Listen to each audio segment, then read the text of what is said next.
go again.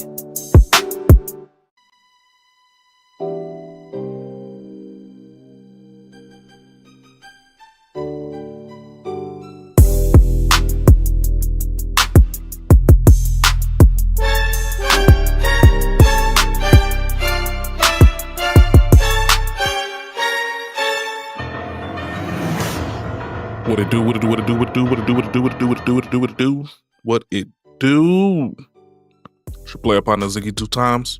Back at it again. Brand new day, brand new video.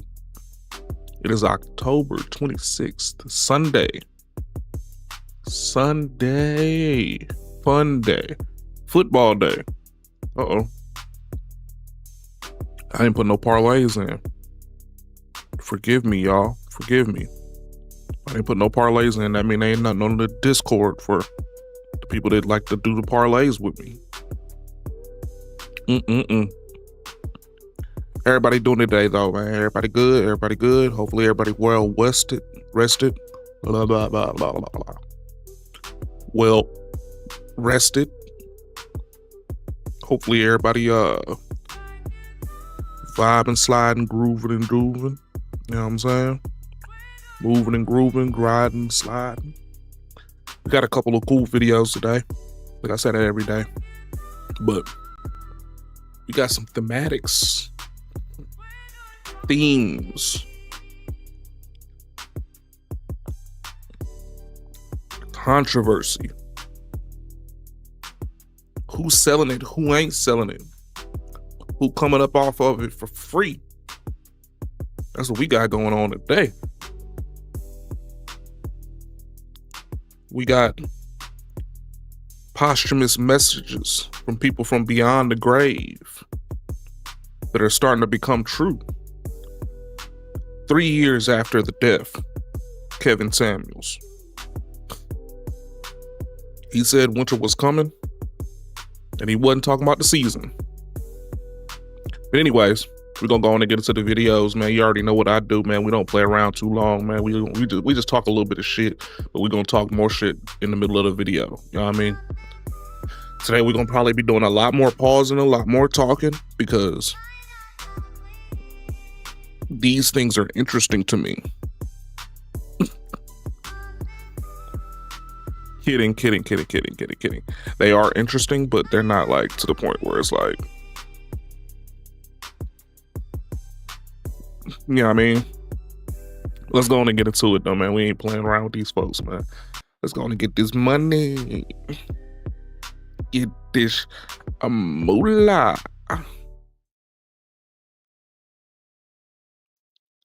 First video up, man. We got the flight Mike, my boy.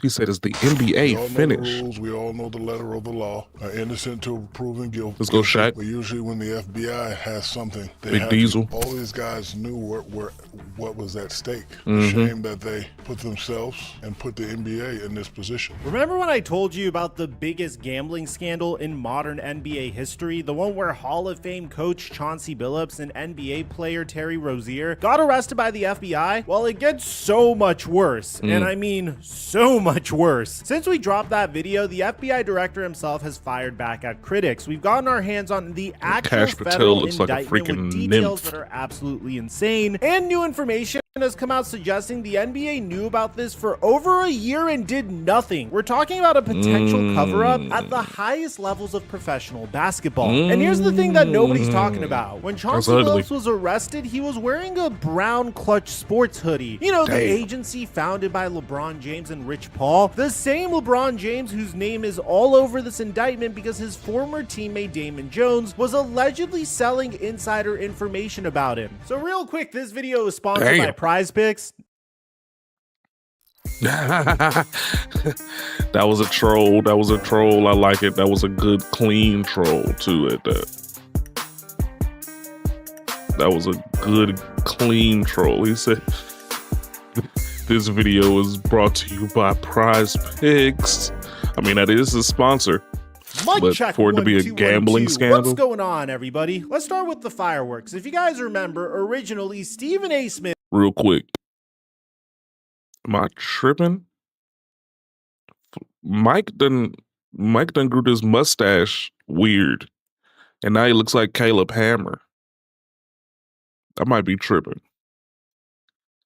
You look like Caleb Hammer right now, proposed a theory as to why all this was going down. Remember, Trump has a long history connected to the world of sports because he had those casinos. Where do you think folks were coming half the time? This man is coming. And to me, this is the latest nugget of evidence. Anybody that has been around him, they are not surprised at what's going on today. After our last video, FBI Director Kash Patel went on Fox News and absolutely destroyed Stephen A. Smith's theory that this investigation was politically motivated revenge from President Trump against the NBA. That may be the single dumbest thing I've ever heard out of anyone in modern history. Now, Patel didn't stop there. You hanging around one of the dumbest motherfuckers ever. People for crimes. This is the director of the FBI personally responding to an ESPN commentator. When was the last time that's ever happened? Exactly. The fact that Patel felt the need to address this publicly tells you how big this story has become. Here's what makes this even more interesting. Patel's response actually raises more questions than it answers. If this investigation has been going on for 4 years like the FBI claims, why announce it the day after the NBA season starts? Why hold a press conference with the FBI director himself? These are fair questions, even if Stephen A. Smith's political angle doesn't hold up. Now let's get into the actual federal indictment, because the details in this document are absolutely wild. We're talking about a 23-page criminal complaint filed in the Eastern District of New York that reads like a crime novel. The indictment reveals that between December of 2022 and March of 2024, these defendants ran one of the most brazen sports corruption schemes since online sports betting became widely legalized in the United States. Those aren't my words. Those are the words of U.S. Attorney Joseph Nocella. Let's break down what the indictment actually says about the Terry Rozier situation, because it's even more calculated than we initially reported. On March 23, 2023, before the Hornets played the Pelicans, Rozier told De Niro Laster that he was going to prematurely remove himself from the game in the first quarter due to a supposed injury and not return to play further. This wasn't a game time decision, this was premeditated fraud. According to the indictment, Laster then sold this information to Marv's Fairley and co-conspirator 1 for approximately $100,000 from their expected gambling winnings. Let that sink in. They agreed to pay $100,000 before the game even happened because they were that confident that the fix was in. But here's where it gets coordinated. Fairley then passed the information to Shane Hennon, who marshaled an entire network of people to place bets. The indictment lists specific co-conspirators and the exact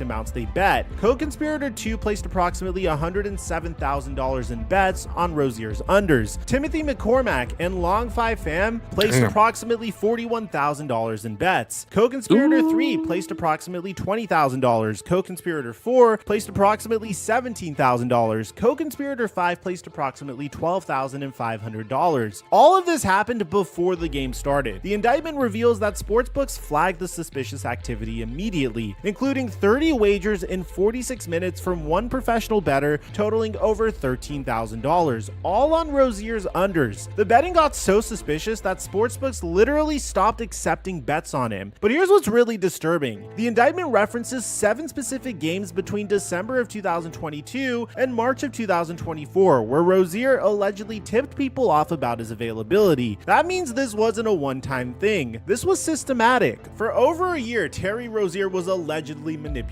games. But there's a comical angle over to a all year. This. One of Terry Rozier's records almost got broken on opening night, and the Inside the NBA crew let us all know about it. Aaron Gordon has made 10 three-pointers tonight, tying Terry Rozier in 2020 for the most in a season opener in NBA history. I kid you not.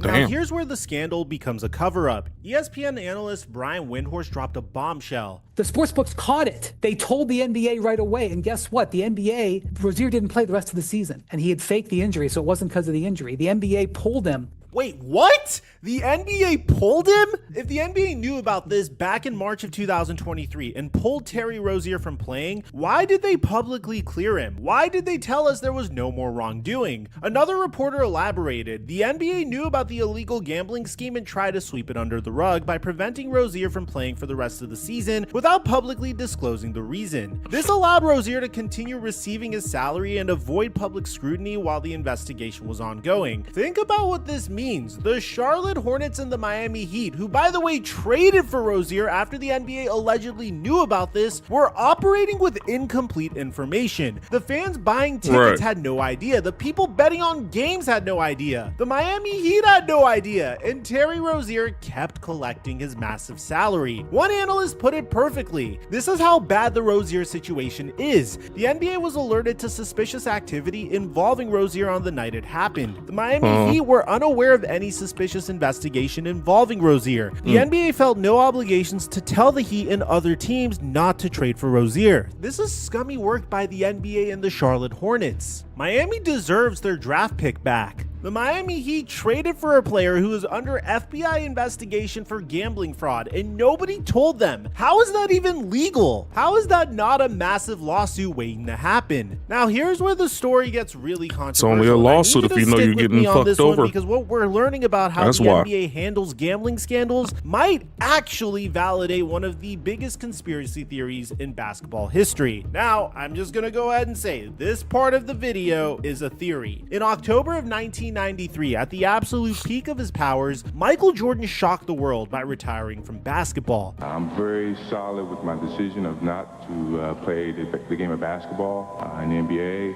He was 30 years old. He had just won his third consecutive NBA championship. He was the most dominant player on the planet, and he had a knack for how competitive he was, and he just walked away. The official story was that his father's murder had devastated him and he'd lost his love for the game. But almost immediately, rumors started circulating about the real reason: gambling debts and a secret suspension from the NBA. The evidence that fueled this theory was compelling. Jordan had well-documented gambling issues. He was investigated by the NBA for gambling large sums in Atlantic City casinos during the 1993 playoffs. A $57,000 check he wrote to a convicted drug dealer for a golf bet became public. His name appeared in court documents related to a murder investigation involving a golf course manager he'd allegedly owed $1.2 million to in gambling debts. And then suddenly, he retired. Not traded, not a gradual decline, just done at age 30 in his prime. The theory had always been that Commissioner David Stern gave Jordan an ultimatum: accept a secret suspension for gambling violations or face a public lifetime ban that would destroy the NBA's brand. Jordan chose the secret suspension and called it a retirement. He tried baseball for 2 years, the length of the supposed suspension, and then miraculously returned in 1995 with his love for the game restored. And now with this current scandal, people are connecting the dots. Think about it. We know that the NBA was willing to cover up Rozier's gambling violations, pulling him from games privately while clearing him publicly. The NBA allowed a team to trade for a player under FBI investigation without disclosing that information. The NBA has a pattern of prioritizing its public image and business interests over transparency when gambling is involved, and the NBA kept the Jonte Porter situation quiet for as long as possible before being forced to act. If the league is willing to cover up a role player's gambling scheme in 2023, what would they have done to protect Michael Jordan, the most valuable athlete in the world in 1993? Bear in mind that in 1993, there was no social media. David Stern had complete control of the narrative, and the NBA's entire business model in the 90s was built on Michael Jordan's image. He was generating billions of dollars in revenue. He was a global icon. The league had already survived the cocaine scandals of the 80s and couldn't afford another catastrophe. If Michael Jordan was caught gambling on basketball or had serious debts to the wrong people, the league would have every incentive to handle it quietly. And Michael Jordan's retirement had weird elements that never made sense. He kept his training routine. He stayed in peak physical condition. He worked out with NBA players. His baseball career seemed like he was just killing time, staying busy until he could return to basketball. The official investigation into Michael Jordan's gambling found no evidence that he bet on NBA games, but it also revealed that he lied to investigators about the extent of his gambling. Do you have a gambling problem? No, I enjoy it. It's a hobby. If I had a problem, I'd be starving. I'd be hawking this watch. My championship rings, I would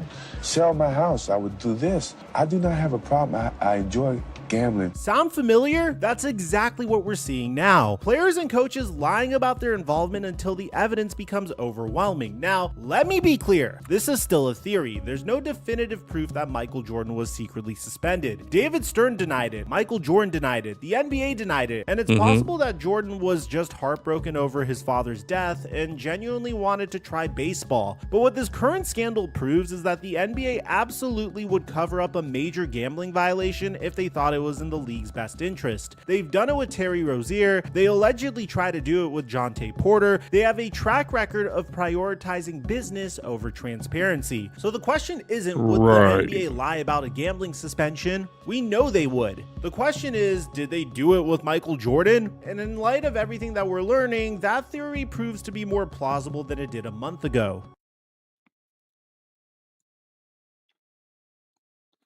That's crazy. I ain't even gonna lie to you, man. That's crazy, man. But everybody had these theories before, though. And I mean, you know, growing up in the 90s, everybody thought the same thing. They was like, man, hey, man, Jordan got his pops popped because of his gambling situation. He owed somebody that probably he couldn't pay. And his pops got popped. You know what I'm saying? I don't know how true that is or how close to the truth it might be. But, you know, that's what they were saying at the time. And that's what made sense to everybody that was listening.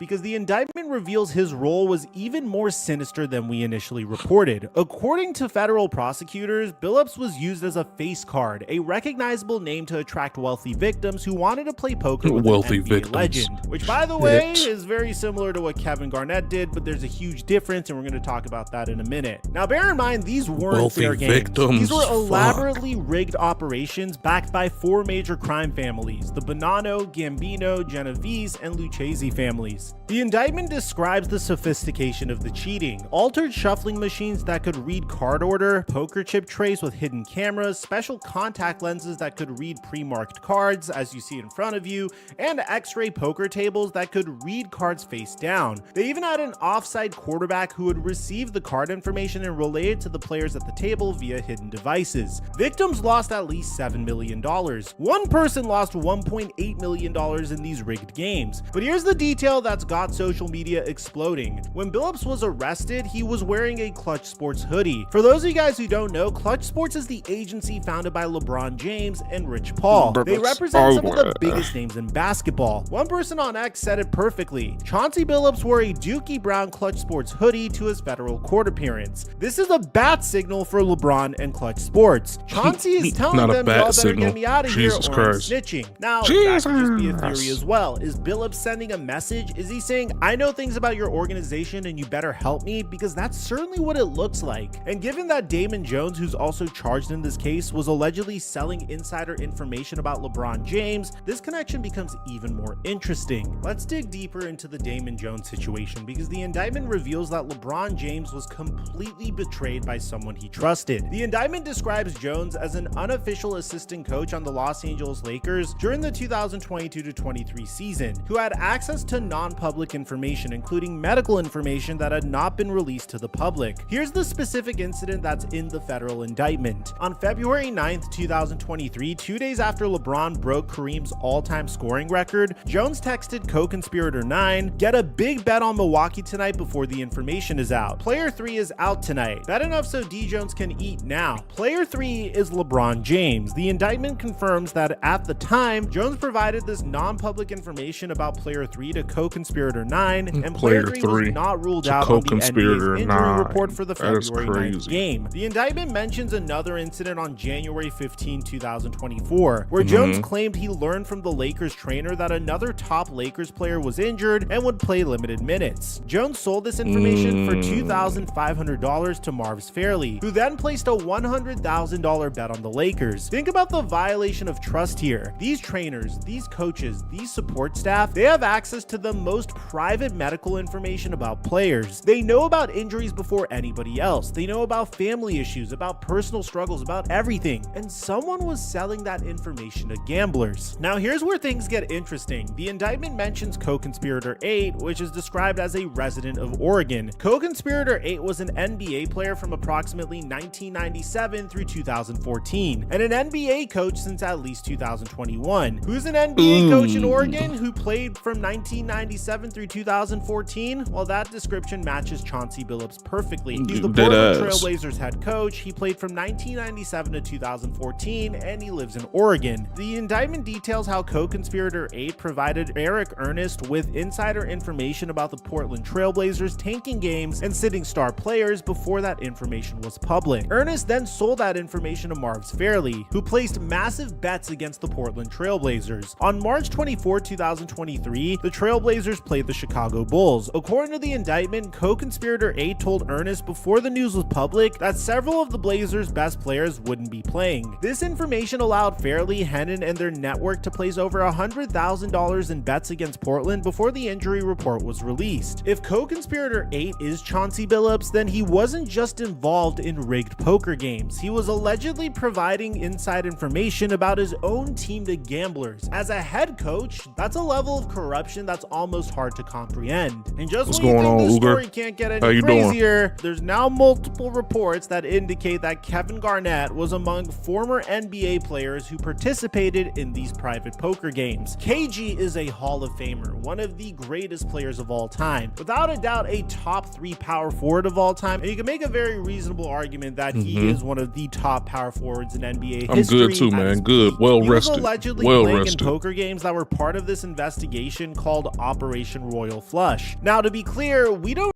know if Garnett knew that these games were rigged. The indictment describes how these games used celebrity face cards to attract wealthy victims. Garnett might have been used the same way, not knowing that other players at the table were cheating. But even if Garnett was innocent, even if he was just playing poker and didn't know about the cheating, his involvement shows how deep into the NBA culture this operation went. These weren't fringe players or retired journeymen. We're talking about Hall of Famers, current coaches, active players, and legends of the game. The indictment also confirms that the Jontay Porter case, which we thought was an isolated incident last year, was actually part of this larger network. Federal prosecutors revealed that Porter was actually threatened to participate in the gambling scheme because of his gambling debts. He wasn't just corrupted by greed, he was in over his head with organized crime, and they forced him to manipulate games. And here's the connection. Long 5 Fam, who was involved in the Porter scheme, also provided information to Shane Hennon for the Rozier bets. Same network, same operation, same criminal enterprise. The indictment shows how Hennon received information from Fam about Porter's plan to exit games early, then shared it with Marv Fairley, and together they coordinated bets across their entire network. Hennon conducted multiple transfers via peer-to-peer mobile payment platforms to promote the scheme and distribute the proceeds of such wagers. This wasn't amateur hour. This was an organized criminal operation with sophisticated money laundering, multiple networks of bettors, and connections that ran from professional gamblers to NBA coaches to organized crime families. But here's the craziest part. The NBA knew about all of this. It's 9:39 in the morning. Timeline. On March 23, 2023, Rozier leaves the game early. Sportsbooks immediately flag suspicious betting. In March of 2023, the NBA allegedly pulls Rozier from playing the rest of the season. In the summer of 2023, the NBA investigates Rozier and publicly clears him of wrongdoing. 3 over there right now. 3 in the afternoon. The Miami Heat trade for Rozier, apparently unaware of any investigation. In April of 2024, Jontay Porter is banned for life for a similar scheme. And then in October of 2025, the FBI arrests Rozier, Billups, and 32 others. So the NBA knew in March of 2023 that something was wrong with Rozier. They knew sportsbooks had flagged his betting patterns. They knew he left a game early under suspicious circumstances. And as we're talking about cleared him, allowed him to be gambling traded, investigations, I'm trying to gamble right quick. The sportsbooks caught the irregular betting on Terry Rozier the day it happened, the morning it happened. They told the NBA right away, and guess what? The NBA pulled him. The NBA at some point is going to have to explain why Terry Rozier was allowed to keep playing. Commissioner Adam Silver had built his reputation on transparency and integrity. He was the first major sports commissioner to advocate for legalized sports betting, arguing that it would create oversight and catch corruption. But when that oversight worked exactly as intended and caught one of his players, the league allegedly covered it up. Terry Rozier was allowed to keep playing after an NBA investigation ruled that there was no NBA rules violated. So what happened was, because bets were placed through legal betting companies, they picked up aberrational behavior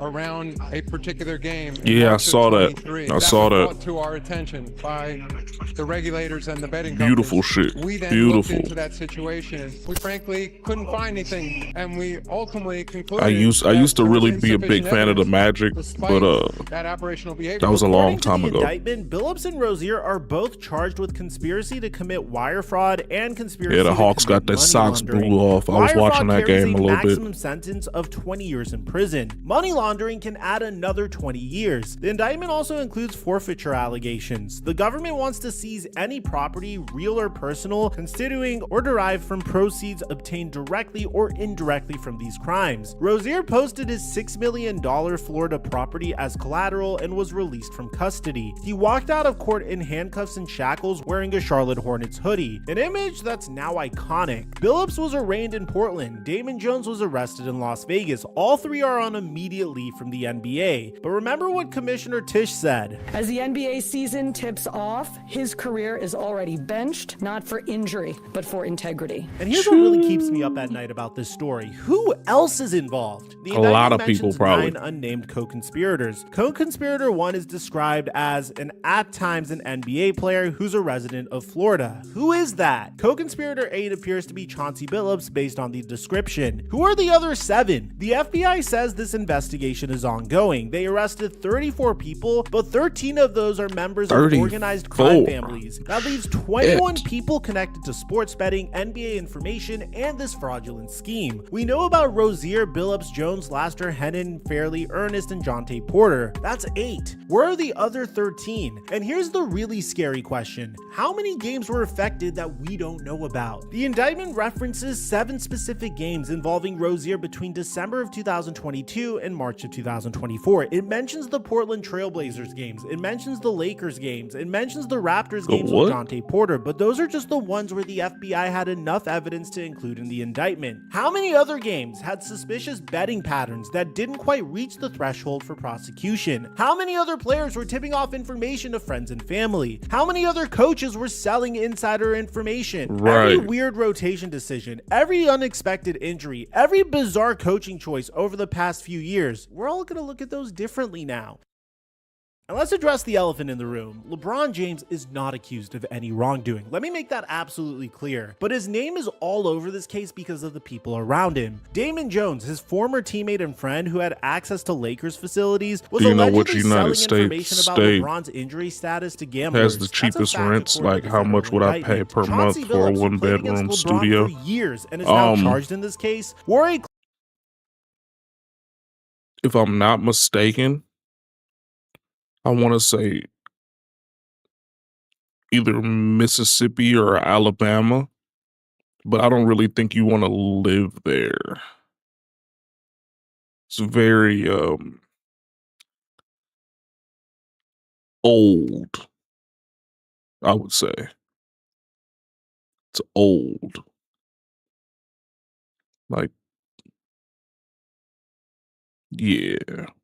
But yeah, I think it's like either Mississippi or Alabama are probably the best ones. Yeah. It's just, you know, they're not very cultured, is what I should say. Not old. It's just not very cultured. So they're not going to be very, you know, nice about accents and whatnot like that, or people from they're not very good with that kind of stuff.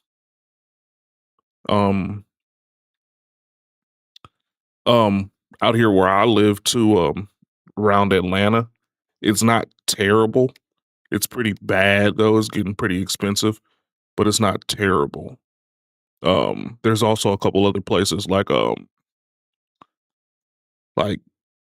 the Carolinas and Virginia where it's not terrible either. I heard Texas is pretty cheap, but it's only cheap because there's no state taxes. So yeah, I would check out the South. Really, anywhere in the South besides Miami is not bad on price. Yeah, I mean everywhere in America you're going to be looking to pay around at least $1,100. So that's $1,100 for a single 1 bedroom. That's pretty much the going rate unless you go like way outside away from major cities. The closer you get to major cities, the higher up the price goes. But for the most part, yeah. It's not terrible, but it's just not really good anywhere. I'm not gonna lie. Clutch Sports hoodie to his first federal court appearance. Why? What was the message that he was sending? And here's what makes people suspicious. Clutch Sports has grown into one of the most powerful no problem. agencies in professional sports. They represent dozens of NBA players, coaches, and executives. They have relationships with teams, with the league office, and with media companies. If you wanted to gather insider information about NBA games, having connections to a major agency would certainly help. Again, and I can't stress this enough, and I know for a fact there's going to be a comment in the comment section saying, "Mike, you can't just baselessly accuse LeBron James of any wrongdoing." So I'm going to say this again. There's no evidence that LeBron James, Rich Paul, or Clutch Sports as an organization had anything to do with the scheme. But the fact that multiple people connected to this case have ties to Clutch raises questions that somebody needs to answer. When your former teammate is selling insider information about your injuries and your agency's hoodie shows up at a federal gambling fraud arraignment, at minimum, you need to explain what's going on. And here's the uncomfortable truth. This scandal doesn't happen without legalized sports betting creating the financial incentives for this level of corruption. Think about it. Before 2018, when sports betting was illegal in most states, these schemes existed, but they were harder to execute and the payouts were smaller. Now, you can bet hundreds of thousands of dollars on prop bets about whether a player will score 20 points. You can bet on minutes played, on three-pointers made, and every conceivable statistical outcome. The betting companies, DraftKings, FanDuel, BetMGM, and others are official partners of the NBA. They're sponsoring broadcasts. They're advertising during games. They're integrated into the sport. The league itself profits directly from gambling now. Hell, sometimes when I go online and watch my favorite YouTuber, he's shoveling gambling down my throat. It personally makes me sick. Jokes aside, Adam Silver argued that legalization would create transparency, and he was right. The reason we caught these schemes is because legal sportsbooks flagged the suspicious activity. But legalization also created a gold rush. It made the incentives for insider information exponentially more valuable. Trying to come to the U.S., we'll see which state I can go to. I don't know how the visa or green card situation will turn out. A coach who knows which players are sitting. Time will tell. Hopefully, I'll end up somewhere in America. I'm already saving money. It's important if I want to make it there. Yeah. Can provide that information to gamblers who can bet against his own team. The prop betting markets have created. I mean, the good thing is that if you come legally, which is it sounds like what you're trying to do. You're trying to come legally. They have a lot of incentives for people that are immigrants and stuff that don't want to migrate legally. You get a lot of paybacks and a lot of rebates and whatnot like that for your moving expenses. It just takes a minute for it to actually kick in. Yeah, just come on through, figure out the best way to do it, man. It's not going to bust your pockets wide open because it is expensive to be out here.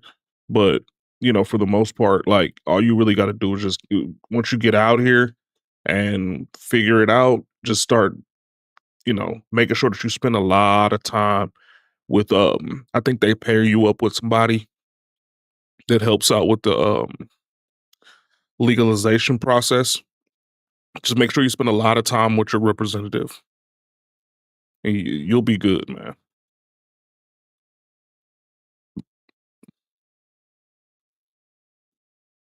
that simply didn't exist at this scale before. So the NBA is facing an existential crisis, and Commissioner Adam Silver needs to act decisively. Here's what should happen. First, he needs to create transparency. The league needs to release a full accounting of what they knew about Rozier, when they knew it, and why they cleared him publicly while apparently pulling him from games privately. The fans deserve answers. Second, there needs to be policy changes. Prop bets on individual player performance need to be reconsidered. At minimum, the NBA should push for rules that prevent on betting whether specific players will hit their statistical lines, especially for role players who can easily manipulate their own performance. I mean, since the NBA season started, I've been on a streak of betting the under on Shai Gilgeous-Alexander dunking the ball, and that's fine because Shai Gilgeous-Alexander is the best player on the best team in the NBA. There's no way he's gonna throw his own games for the sake of some crime family's gambling profit. But an obscure player that gets like 5 to 10 minutes a game, maybe we need to reconsider having his prop bet available. Third is accountability. If there are NBA executives, team personnel, or league officials who knew about this investigation and failed to act appropriately, they need to be held accountable. You can't cover up federal gambling investigations and keep your job. Fourth is enhanced monitoring. The NBA needs to investigate in technology and personnel to identify suspicious betting patterns in real time and investigate them immediately, not months later, not after clearing players publicly, but immediately. And finally, real consequences. If these allegations are proven true, lifetime bans need to be swift and permanent, not just for players like Jonte Porter, but for coaches like Chauncey Billups, for support staff like Damon Jones, for anyone who betrayed the integrity of the game. Because here's the reality. Okay, so my main, I can't even get it out. My main thing about this is the Terry Rozier situation and the Chauncey Billups situation are two completely different things. Like, yeah, I understand if y'all wanted to ban Terry Rozier because he's out there sports betting against himself while he's on the field. You know what I'm saying? Like that makes sense to go against him, do a lifetime ban on him. But Chauncey Billups is getting caught up in illegal gambling for cards. Games that ain't got nothing to do with him physically having an alteration to the game. The at least the NBA game. So I mean, like, I don't understand where they're pushing so hard for Chauncey Billups and these people that are getting caught up in these sports gambling ring or non-sport gambling rings that are getting headed up by mafia and whatnot like that. It just doesn't make any sense for the NBA to be pushing so hard for a lifetime ban on people that are just getting caught up playing blackjack and spending too much money doing it. Doesn't make sense. Years ago, Delaware was on my mind. Back then, I was 13. Gambling is now 18, legal. 19. It's now integrated into We couldn't go to the sports, US and it's because of not the life going struggles, away. The only but question is now whether I'm professional absolutely sports can 100% maintain determined. integrity Hell in yeah. this new I environment, think or Delaware whether is actually a every pretty game good becomes place too, suspect. if you So want to here try to we go are, a Hall of Fame coach not too allegedly expensive. running rigged Delaware is poker not games bad. It for just the has mob. An NBA player it allegedly gets cold faking as injuries shit. so his friends could win Like, prop I'm pretty sure bets. you're A used to that former though. player But Turkey, I think, allegedly is pretty selling cold. LeBron James's medical Sometimes. information to gamblers, an entire network spanning across multiple states, involving dozens of people connected to organized crime families and operating for years right under the NBA's nose. And the most disturbing part is the NBA Delaware ain't apparently bad, though. knew about at least part of this for over a year and did nothing. They cleared players publicly who they were investigating privately. They allowed teams to trade for players who were under FBI investigation. They prioritized public relations over integrity. And now we're left wondering, if they covered up Terry Rozier's gambling scheme in 2023, what else have they covered up? Does this validate the Michael Jordan suspension theory? Was the greatest player of all time secretly banned for gambling in 1993 and the league just called it a retirement? The investigation's ongoing. The FBI says there are 9 unnamed co-conspirators. Stephen A. Smith says that this is just the tip of the iceberg, and for once in his life, he might be right. We're going to keep following this story. We're going to keep digging into court documents. We're going to keep asking the questions that need to be asked. Because if we don't hold the NBA accountable, if we just move on to the next story, then we're telling them that the integrity doesn't matter as long as the games are entertaining. Now, if you guys didn't know, this isn't the only scandal the NBA's been involved over the past month. There's also the Kawhi Leonard aspiration scandal. We have a completely separate video on that. I'm going to leave it in the end screen. I'll meet you guys there. I'm your boy Mike, and I'm dropping our mic until our next upload.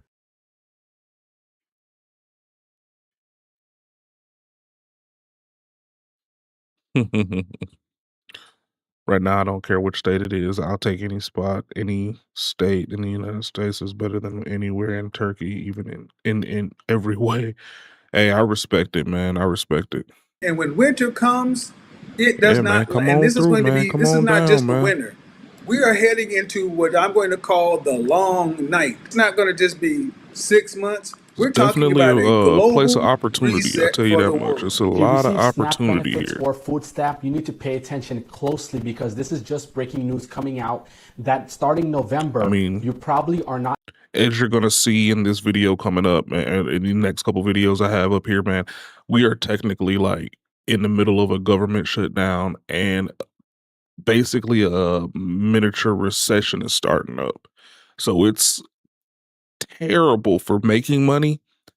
But the thing is that if you get in when it's bad, when the economics are bad, then it's gonna start getting easier and easier just to maneuver yourself through all of this, because you'll be here at the worst time economically, but it still has so much opportunity.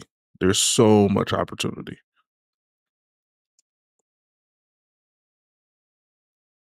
Not going to be receiving any benefit. Well, it's official. Corporate America is cucked. You hear the news that Nestle is announcing a 5-figure layoff. We are talking about 16,000 employees. Word on the street is Oracle is going to lay off about 10,000 people sometime in Q4, maybe December. Basically, what women are hoping that men, single men who had no family, no children, and have been locked out of the sexual marketplace because of this hypergamy. Yeah, will if you're doing somehow it come right, and man, save their lives. Trump ain't gonna be too bad for you, man. Especially you're not coming from any What's other. up, You're guys? not coming It's from a country. Riva, and I'm You're not coming from a country that Trump doesn't like. Turkey is pretty cool as far as I know, as far as our politics go. So you'll be all right, man. You'll be all right. I think you're not gonna have a hard time. It's just gonna be a little tougher than it's probably ever been, but like not like crazy. You know what I'm saying? As long as you're not coming from any of those countries that he's fighting against or has tariffs against and all that stuff like that, you should be good money. Should be good.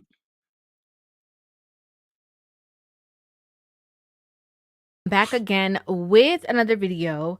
So if you guys are unaware, you know, obviously we know that we are in the middle of a government shutdown. I had briefly touched on it in another conversation in which, you know, we kind of explained, or we went through everything in regards to why the shutdown is happening, the anticipated length of the shutdown, and the reasoning behind it. There's too many people that don't understand why the government is shut down right now, so I'm going to try to make this easy. A few months back, they passed something called the Big Beautiful Bill. The Big Beautiful Bill cut $1 trillion worth of Medicaid funding over the next 10 years, and they're saving that $1 trillion in a couple of different ways. First, they introduced work requirements for able-bodied citizens. This means if you can't prove that you're disabled, then you're required to work to receive Medicaid. You have to prove that you've either worked or volunteered or studied for a minimum of 80 hours a month. That's only 20 hours a week. Second, they made it to where you have to verify your qualification every 6 months. Before the Big Beautiful Bill, people could apply for Medicaid and then just remain on it. But now people are required to re-qualify every 6 months, proving that they put in that time at work or volunteering or studying. But if they'd rather just sit at home and be lazy rather than being a productive member of society while they're perfectly capable of being a productive member of society,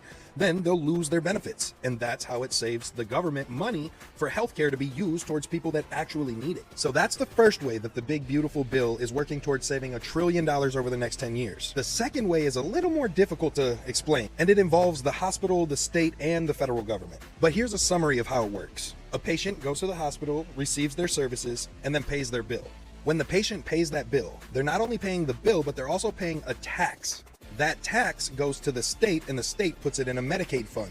Then the federal government matches whatever money was put into that state's Medicaid fund. Then all of the money that was put into that Medicaid fund goes towards funding people who are approved for Medicaid. But in the Big Beautiful Bill, they reduced the amount of money that the federal government is willing to put in the state's funds. Since there's less money coming out of the funds because they've eliminated the people abusing the system, They shouldn't have to put as much into the funds. And since they don't have to put as much into the funds, they don't have to tax the American population as much. Now, nearly a month in, only a couple weeks out, the shutdown started on October 1st. Now it has been announced through so many different channels that food stamp benefits, SNAP benefits, man, are you good. Do going your thing, to be dog. I'm not shut holding you off hostage. coming November 1st. That little thing to handle outside won't be long. We can Stamp, pick you it need to up pay when I come attention back. closely All because good. this Yeah, is just you breaking good, news man. coming Do your out thing, dog. Do that your thing. starting November, you probably are not going to be receiving any benefits. So just in less than 2 weeks, food stamps will be discontinued unless the government shutdown that gets fixed. Unless the government is back open at this current rate, it looks like food stamp is not going to have enough money to be given out in November if the government is still shut down. So Well, obviously, we know that, food stamps is Yeah, no given problem, to man. a plethora, a variety of people, right? It Be affects, safe out there. people who are on disability, people who are unable to work, people who are elderly, people who are on unemployment, men and women alike, single fathers. It affects a plethora of other people. Hey, I'm on EBT, bro. Hey, that's why. Hey, look, bro. Calm down, bro. I'm on EBT, smack. Look. Say my name, bro. That shit. I had to go up in that by my face with a buzz. What I really wanted to hone in on is the fact that the good, unfortunately, have to suffer for the bad. And what I mean by that is, there's so many conversations circulating currently in the era that we're in where women are like, they're not even willing to go 50-50 with a man. He has to come and he has to pay all their bills, all of these things. And this is something that Kevin Samuels talked about. He talked about, winter is coming, winter being here. But then he literally specifically talked about something that he called the long, dark night. Winter is coming. Winter is coming, and when winter comes, it does not, and this is not just the winter. We are heading into what I'm going to call the long night. It's not going to just be 3 months. It's not going to just be 6 months. We're talking about a global reset for the world. Not only did he talk about, a community in Japan that was literally withering off based off of the choices that they were making at that time. I have been studying this for the better part of 2 years. Look at what's going on in South Korea and Japan. You think it's a joke? You think it's a game? There are villages in Japan where people are outnumbered by freaking dolls. I'm not kidding. Japan is dying. An aging population and a group of people who are not dating. They're not dating. They're not marrying. They're not getting together. You know what it's called? Hikomori. Ironically enough, he also mentioned that a grand portion of black women were employed by the government. The people who have not been working will be forced to go back to work because the children must be in school. The daycares that are left will be there. What are you going to do if you go and have a job and you've been downsized, you've been automated? How many people have been to a McDonald's recently? And you'll notice that most of the front register staff is gone. It's kiosks. The largest two employers in our community of black women are federal government and retail. Retail is dead. We have 26.4 square feet of retail space for every American. The next largest developed country has 6. We have 6 times too many retail spaces. This is why you're seeing dying malls across the country. And what's going on? Because so many women are not being told to think about their long term. This is coming as a surprise. Now, how do we know that to be true? We see it every time we open social media, right? Where women will, bash the man who says that he's, fatherless and he doesn't want to be a stepfather. And then, create these proclamations of what a good man is and how you need to come in and take care of their family and, do all the above for them. I'm not going 50-50. Been there, done that, never will do it again. Because let me tell you something. Yeah. You mean to tell me I still got to go to work, make money, pay 50% of the bills, Yeah. then got to come home, cook dinner, take care of the kids. Why would you have to cook dinner if we got money? Wash, fold clothes. So as a black man with black women that do You have gotta wash children, fold clothes by I would yourself expect anyways, you to right? want to step in for women who have children. The majority of us Wow. black women are single mothers. And since we And? are, and you want to date us potentially, then it would be your role to step in. Now, like I said, Hell no. Just because I want to date y'all don't mean I want to be a stepfather. That don't make no sense. You should keep your keep the ability to take care of your child as prevalent as possible for yourself. And I should be able to step in and date you without the encumberment of being a father before I'm a father. That doesn't make any sense. That is an insane take. And that's why y'all are going through it. Said before, it is a sense of people suffering for the bad, because they're, the reason why these assistants are there is because people do need them. Right. And so I understand, like, a lot of people are, may watch this video. There's going to be, somebody that who's connected to it, somebody who is, whether, like I said before, elderly or disabled or whatever, who genuinely need the benefits. And everybody is suffering based off of, one, the government shutdown and them not being able to all come to a conclusion on how they're going to move forward. But then separately, there's been an overturn that we saw based off of a video I did many moons ago on how this whole entire thing was kind of like constructed, where, people became reliant and pushed the man out and started to garner, funds and support in lieu of the government in replace of having a man in the home. The man in the house rule was written to prevent welfare cheating, to make sure that aid to families with dependent children would go only to families headed by mothers. But the effect of the man in the house rule is to create for children an atmosphere of investigation and surveillance. And thus, the welfare system in its operation turns out to be a system to make life harder for children. The welfare system helps the disintegration of the American family. It offers money to families if the fathers will leave them and stay away, in that sense undoing the very stability of the family and taking away one of the two parents the children, of course, need.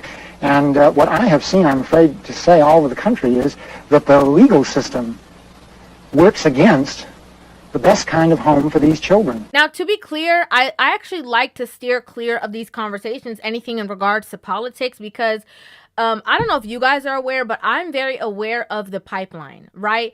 And I'm for the people. I'm just going to keep it real. I'm for the people. But I'm very aware of the pipeline and how in close proximity, holding women accountable and also talking about traditional women is also connected to, strong spearheaded belief systems in which it's kind of like a one size fits all. We paint everybody with one brush.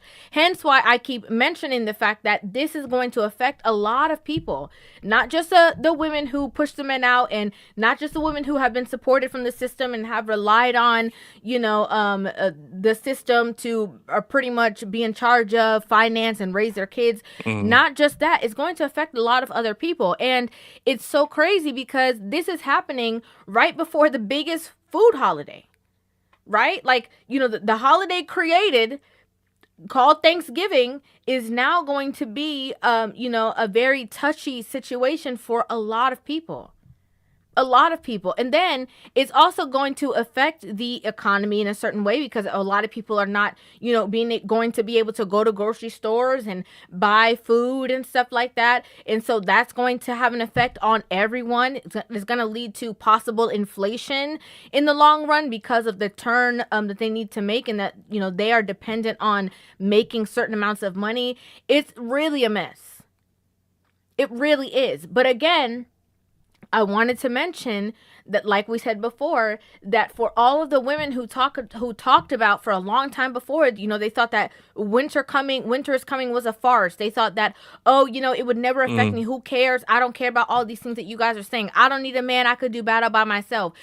All of these thought processes that a lot of women had to the forefront, they are literally seeing it play out in real time. Basically, what women are hoping that single men who had no family, no children, and have been locked out of the sexual marketplace because of this hypergamy will somehow come and save their lives. Not going to happen. It is going to be survival of the fittest. Kevin Samuels had the conversation so long ago, and it's like, I don't know, but it's like every time you turn around, everything that he said is coming more and more to fruition. It already was, but it keeps going deeper and deeper and deeper. And now people are starting to wake up and realize, wait, Now we see the reason for family. Now we see the value in community. Now we see the value in two heads coming together and being better than one. Now we see the value of, you know, two people bringing two incomes into a household to do better than just relying on one. Now we see the importance of that. Now you get it. This is a tough situation. I'm wondering what's going to happen, right? Like, you know, regardless. You already know what's going to happen. I Man. don't know why if the they're hell coming you to acting any like kind that. of agreement within the next, 11 days. I don't really see that happening. And so November 1st will come. And, you know, obviously a lot of people are not going to, you know, be able to just buy the basic necessities of food.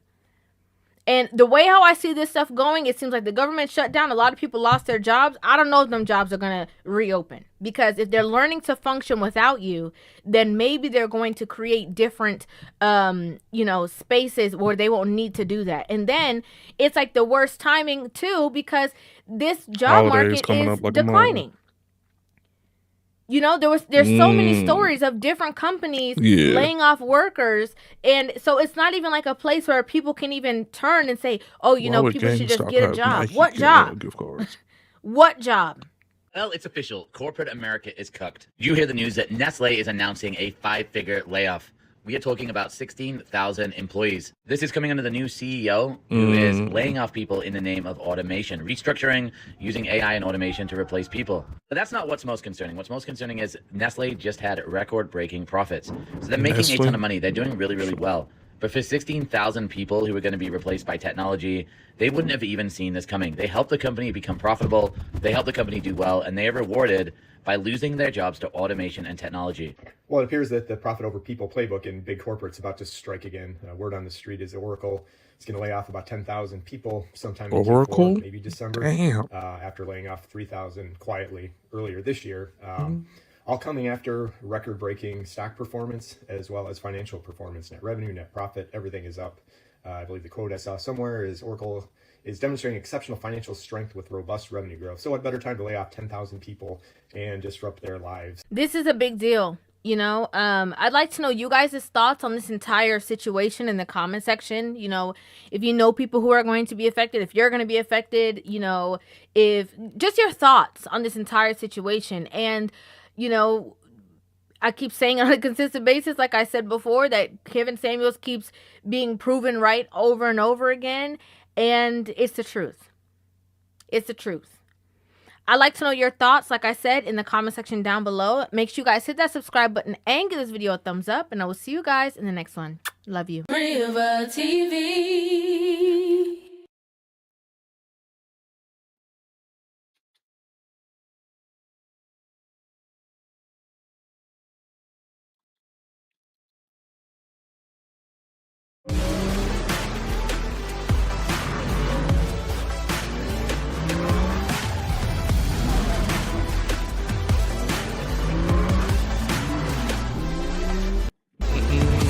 Damn, I just noticed that was an ad.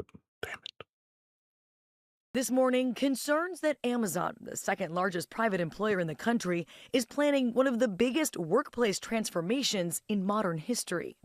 In a fulfillment center, the Cardinal robot will pack packages into carts. The New York Times, citing leaked documents, reports Amazon expects sales to double by 2033, growth that would normally require 600,000 more workers. But the company is reportedly looking to fill those jobs with robots and automate 75% of its operations. We could do this with our robot. We could do this with our technology. That's what we're going to do. In the near future, Amazon reportedly estimates automation could help it save more than $12 billion and shave about 30 cents off each item it ships. In a statement, Amazon said the leaked documents reflect the perspective of just one team and don't represent our overall hiring strategy, adding that the company is actively hiring and plans to fill 250,000 positions for the holiday season. One of the things that we've been proud of over our 10-year history is the ability to develop robots that work well alongside people. It comes amid growing fears of technology replacing human workers. The so-called godfather of artificial intelligence has been sounding the alarm. If I worked in a call center, I'd be terrified. If I was someone like a legal assistant, a paralegal, they're not going to be needed for very long. For mundane intellectual labor, AI is just going to replace everybody. At this point, I think that everybody should be looking to make a career shift. And I said that it was going to be a class war. But this has already been happening for decades. years. Yeah. Like AI is just expediting the process. So I'll give you an example. If you look at the auto industry and the creation of the auto industry and the assembly line by Henry Ford and how many workers it took in order to do things, two things happened. It increased the amount that people were able to make, which allowed for them to be able to create a better economy. And it also allowed for people to spend more money, have families, so on and so forth. But it also had so many problems and quality issues that it then required more people to fix those things, which created an entirely new economy when it came to dealerships and all of that stuff. And so most dealerships, for example, make their money off of repairs and maintenance and stuff like that. They don't make the majority of their money off of selling cars. They make the majority of their money off of selling used cars, reselling them, and then maintenance and insurance and stuff like that. And then as time continued to go on, one of the things that auto workers strike for is that they want more jobs, or they want to protect the jobs that they have, because they know that robots are doing it more efficiently and is preventing the quality problems. Amazon don't have to worry about as much turnover. They don't have to worry about people calling off. They don't have to worry about people getting pregnant in the healthcare. And that's one of the benefits. The downside is now they have to be a little bit more mindful of how it's going to impact the economy, because you won't have as many people generating as much revenue, which means Amazon, and this is for every single company, they work for the shareholders. They don't work for people. People get paid a price based off of what they contribute into the company or whatever it is that they can produce. And that's when you trade your time for money. But Amazon is there to generate revenue for the shareholders. So unless you own Amazon stock, which I believe that everybody should be getting equity into companies by buying into their stocks, then you are going to be left out in the cold. The goal now at this point is to acquire as many assets as you can so that you can then get value in the company, so that you'll be able to be straight, so that your people be straight, so that you can live off of the residual value that they bring to the shareholders. That's the goal at this point. That should be the goal for everybody. You should be having equity into the company, because if you think that you're just going to be trading in your time for money and still doing the same mundane jobs that your dad did, that your mother did, then you definitely going to be in trouble. Everything is going to change, and every job is going to change. Some jobs will be needed, some jobs will be created, but most people will be replaced, and that is going to create a vacuum. So we need to become more knowledgeable. We need to become better investors. We need to become all of that stuff, because they're not saying that, because let's be clear what the messaging is. They're not saying, hey, listen, we're looking to replace 600,000 people. They're saying we're not going to need to hire an additional 600,000 people with this capital investment that they've been making with physical AI. Physical AI. See, we're used to ChatGPT and Gemini and all of these other companies, right? That is the intellectual stuff. That is the, hey, I need to figure this out. Hey, I need you to help me with this, whatever. Physical AI is the intelligence behind the robots and stuff that's doing some of the tasks that they're doing. There are whole warehouses that can run without humans, and the only humans that are in there is overseers, supervisors, and maintenance. And so maybe you need to become a maintenance tech. Maybe you need to become understand AI, machine learning. You're going to have to learn prompt engineering, all of those type of things. But there's going to be a change in how people do things, and more importantly, how people make money. Our manipulation robot that we call Blue Jay. And what Blue Jay, the way that you can think of that is that you can take 3 assembly lines and put it in the same footprint of 1.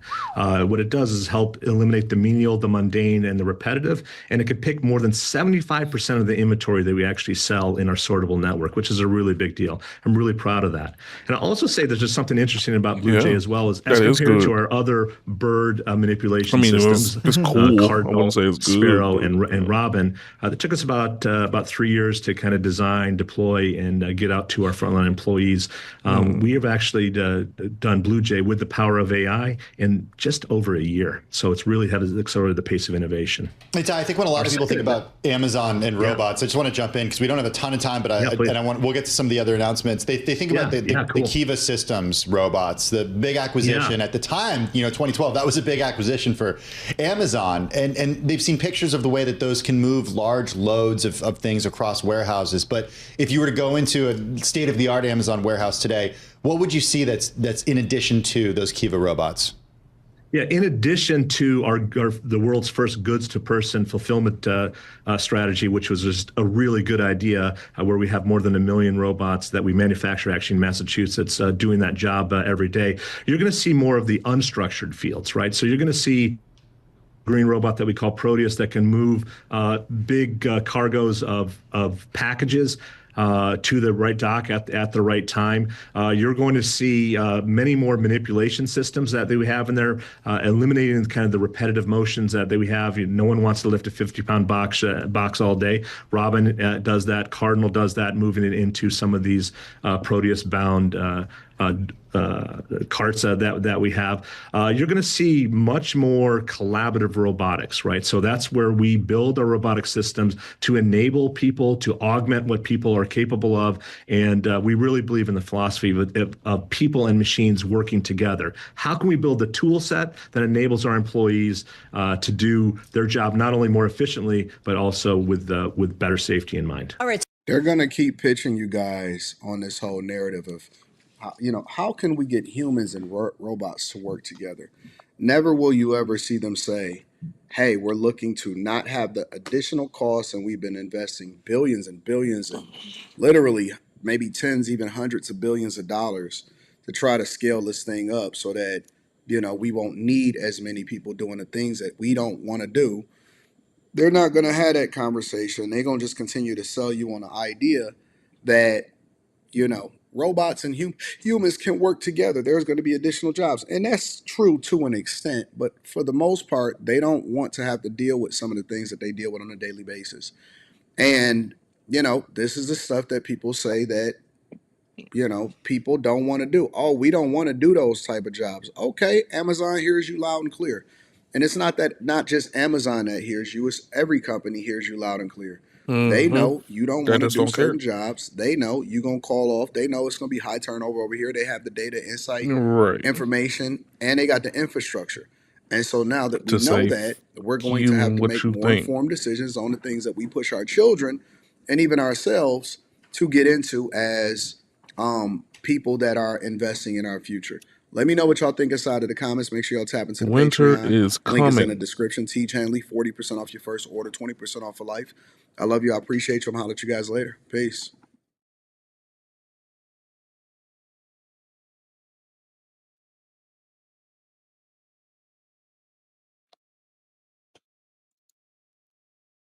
You ain't finna sneak that on me.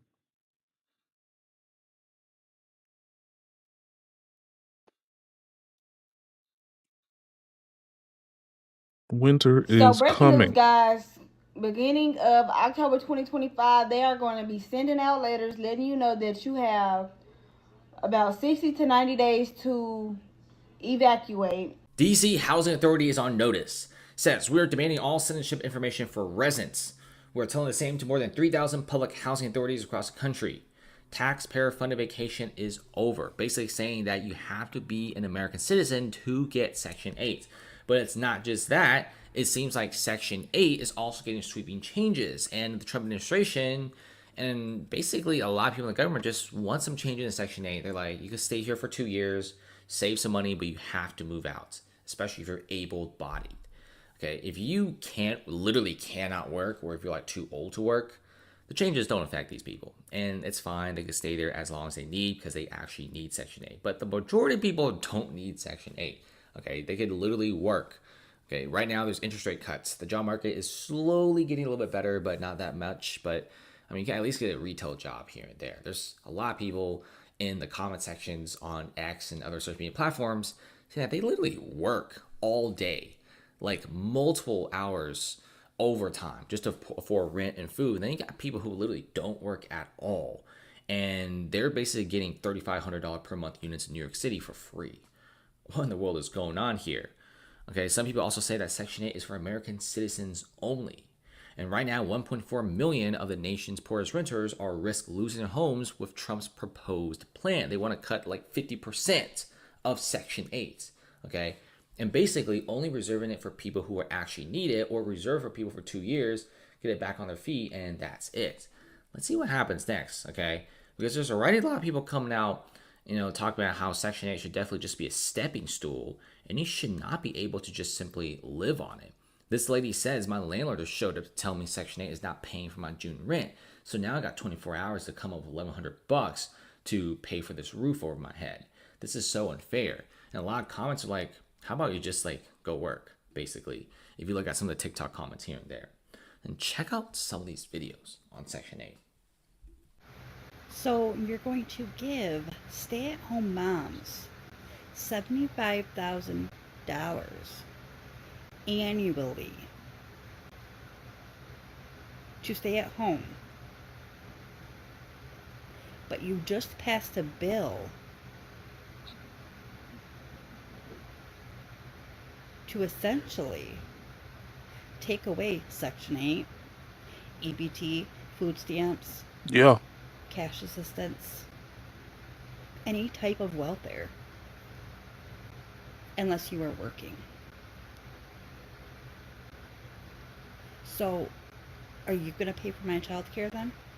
Because if I have to go back to work, who pays for that? I have 6 kids. You do. You think I'm going to pay for that? Yes. You think I'm going to pay somebody to watch my kids so I can work? If you have 6 of them, I mean that one of them is at least 6 years old, 8 years old. For the wrong person. Had him watch them. There you go. Make it make sense. How about you have a relationship with the parent? How about you have a relationship with your parents or the other DNA provider for those kids, and then they could watch them when you're not able to watch them. It's that simple. Things Trump is saying, but this one specific thing makes sense to me. To all the people that's on Section 8, he is giving y'all 2 years to get on your feet. Yeah. Trump said stop being dependent and become independent. Thank I you. agree. Yeah. I'm not no hating ass bitch. I'm not knocking nobody's situation. But if you really think about it, Section 8 is only to assist you to get on your feet. Section 8 is a stepping stone to get you on your feet. Section 8 is not something you should depend on for the rest of your life. Government assistance is not something you should depend on for the rest of your life. Keyword, assistance, to assist you. Y'all done got too comfortable. Too comfortable. There's people that's been on Section 8 for like 10 plus years. That's a long time.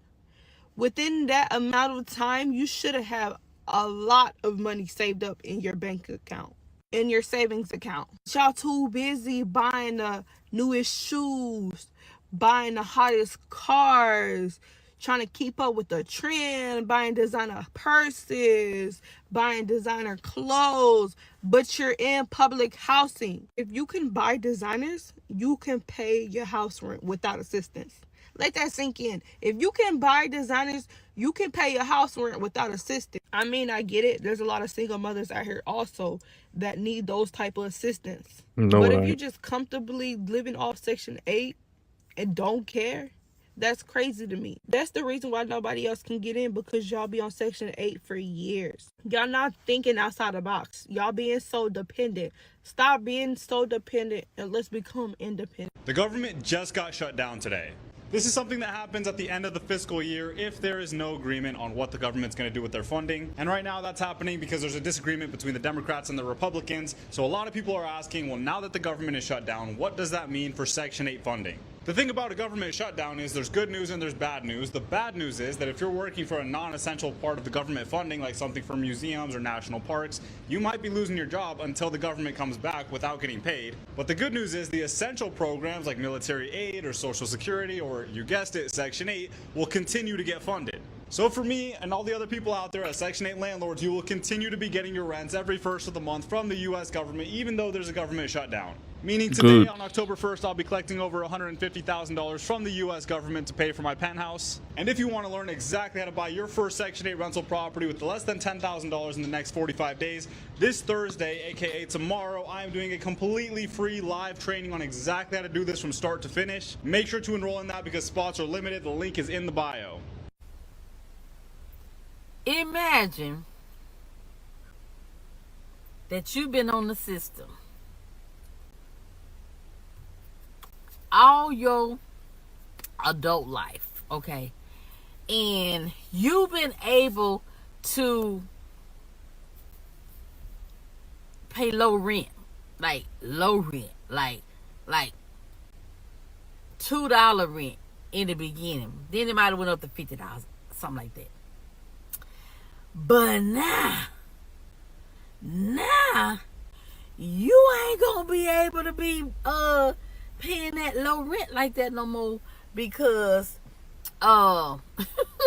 because now the new president for the second time, President Trump, he like no more Section 8 for a lifetime.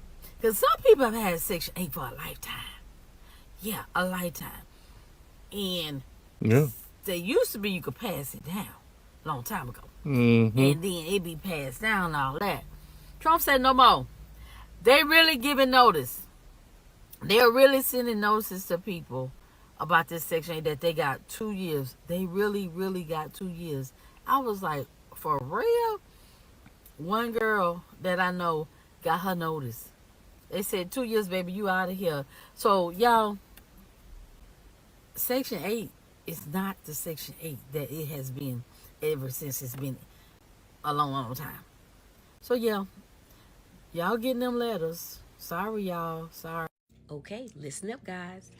I have a big update, okay? The process for removing lifelong Section 8 housing recipients has been drafted. So this is what it says. So people will not be allowed to get Section 8 for more than 2 years. Let's go, because in 2 years you should have your shit together. I don't care what nobody say, unless you disabled. October 2025 is when they're supposed to be doing the budget for 2026, so that's only in a couple of months. These rules will be sent to the states. The states will then notify tenants who have been on Section 8 for longer than 2 years, because why are you still on Section 8, Mom? Okay. They'll notify you and give you 60 to 90 days, making you aware that the program would end for you in 60 to 90 days. A 60 versus 90-day notice will depend on the state that you live in. Public Housing Authority representatives will be making contact with the people who are currently on Section 8, beginning with who has been on the program the longest. Exactly. Okay? There you go. Section 8 will no longer be a lifestyle passed down from generation to generation. Let's go, let's go. That's called get off your ass and go to work. I'm sorry. Or, this is just a thought.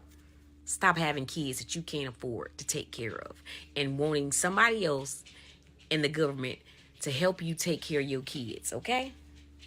While you get 30-inch bust downs and you get your nails done and your toes done and you going to Miami, you getting BBLs, baby. Get a job, okay? I'm happy. If you ain't happy, that means that you've been sitting on your ass too long. Get your ass up and go get a job, okay? The recruiting office is open. Baby, go get them good benefits, okay? That's just a suggestion. If you don't know where to start with the military, okay? Go to the recruiting office, all right? If you want some benefits for life, because at least you will earn those benefits, okay? All right, you guys have a great night. Hey, y'all. What's happening? What's popping?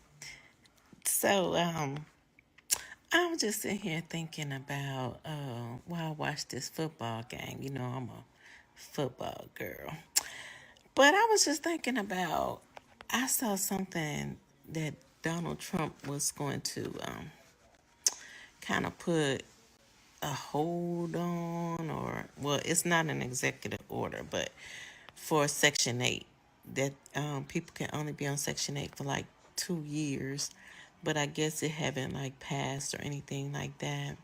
I was just wondering what you guys thoughts on that. I'm sorry, I'm watching a football game.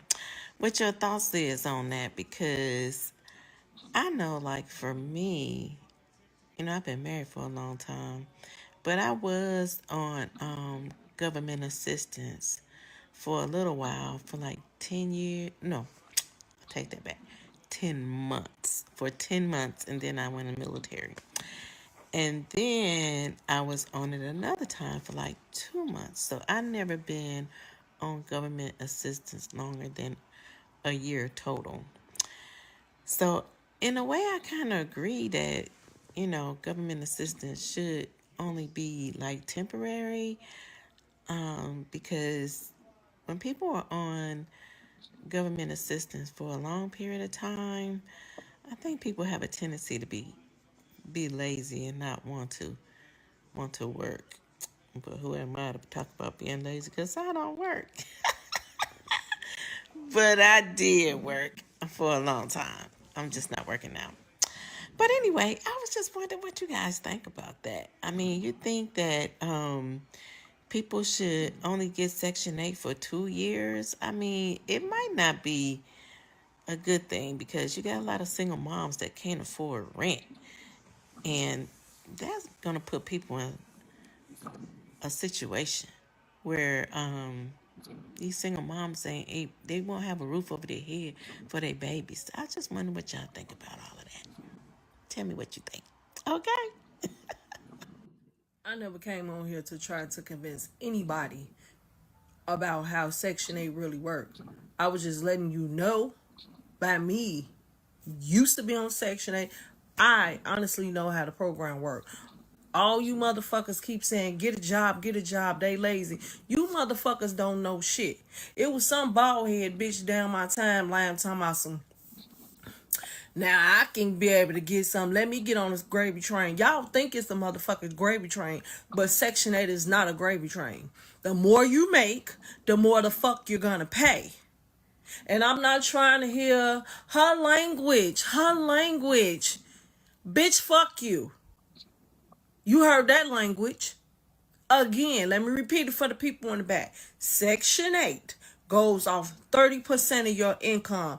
You motherfuckers need to stop comparing it with the base housing. Those are two separate things. And yes, if a motherfucker lose their job, their rent go down. But for the most part, a lot of people do work full-time job and they are paying a lot of money. I'm sick of reading. I know somebody paid $100. So what? They paid $100. That is their situation. Stop comparing one motherfucker to millions of people. Y'all want people throw on the street so bad so you can get this Section 8, and then when you find out you're gonna be the same motherfuckers off in the corner like, damn, they told me. Well, you shouldn't have to experience some shit to understand it's the motherfucking truth. The fuck is wrong with y'all? So my landlord just left my house. I get a knock at the door. It's Saturday, a little bit before noon. I open it. It's my landlord. Yeah. I'll let her in. She hands me this. She's giving me 24-hour notice that Section 8 is not paying my June rent tomorrow. Rent is due tomorrow. $1,100. $1,100. She expects me to come up with. Because they are no longer paying my rent, I have to pay it out of my pocket. I don't work. I'm not going to work. I will never have a job, ever. Why? How does the government expect Why do you keep expect to a never have a job? over my 6 kids' head without Section 8? Go get a job. Just because I've been on it for 13 years doesn't mean I don't need it anymore. Yeah, it I does. need It it sounds like now you. more than ever. $1,100. And you expect me to come up with that in 24 hours. Sound Or like I you got a have to get up. 13-year-old. Your So 13-year-old pretty can watch your much, kids. I'm going to be The out on rest the of your streets. kids. Because there's no way I can come up with $1,100. Yeah, well, you're going to be on your ass. They're cutting Section 8 quietly. I've received a letter. Probably could use those gummies to go get a gum job done. and you can have a whole entire $1,100 in 24 hours. Just gum somebody down. You be all They're right. stating that they're downsizing You my figure it voucher out with no reason. After instead of approved over here talking to us accommodations, about it. truth. Donald Trump's budget for 2025 slashes HUD funding by 43%, over $30 billion, sending Yeah. local housing authorities into panic and reducing housing sizes like mine. And it doesn't even matter if you have a disability, if your mother just got out of a coma, if you struggle with mental health crises, they don't care. Even if you've already been approved for your housing voucher, it doesn't matter. This is real and happening now. It's happening to my family. Over 300,000 families across the United States can potentially lose their housing. Even with budget cuts, housing still has to follow the law. It is vital that if you have HUD, you speak up, know your rights, and share this. Let's be honest here. Listen, y'all folks done worked on my nerves about this old food stamps and Section 8 nonsense. Get a job. That's the answer. I'm finna do you like I gotta do the kids at the schoolhouse. Get a job. Job. Okay? Get a job. Go on and get you the job. Okay? They done raised minimum wage, goddamn, for McDonald's. They done raised it in certain states. They done raised it. Go on over there and get you a job. I've been working since I was 16. I'm medically retired from one profession and still got a job. I don't have to if I don't want to, but I'm still working. Man, I've been working since I was 14 years old. Working on everybody's line. But like, I've been working since I was 14 years old. I'm 36. I have never not had a job. I've never not had a paycheck. 14, I was walking around cutting grasses in 5 and 6 different neighborhoods, washing cars in 2 or 3 different neighbors. You know what I'm saying? Or two or three different neighborhoods.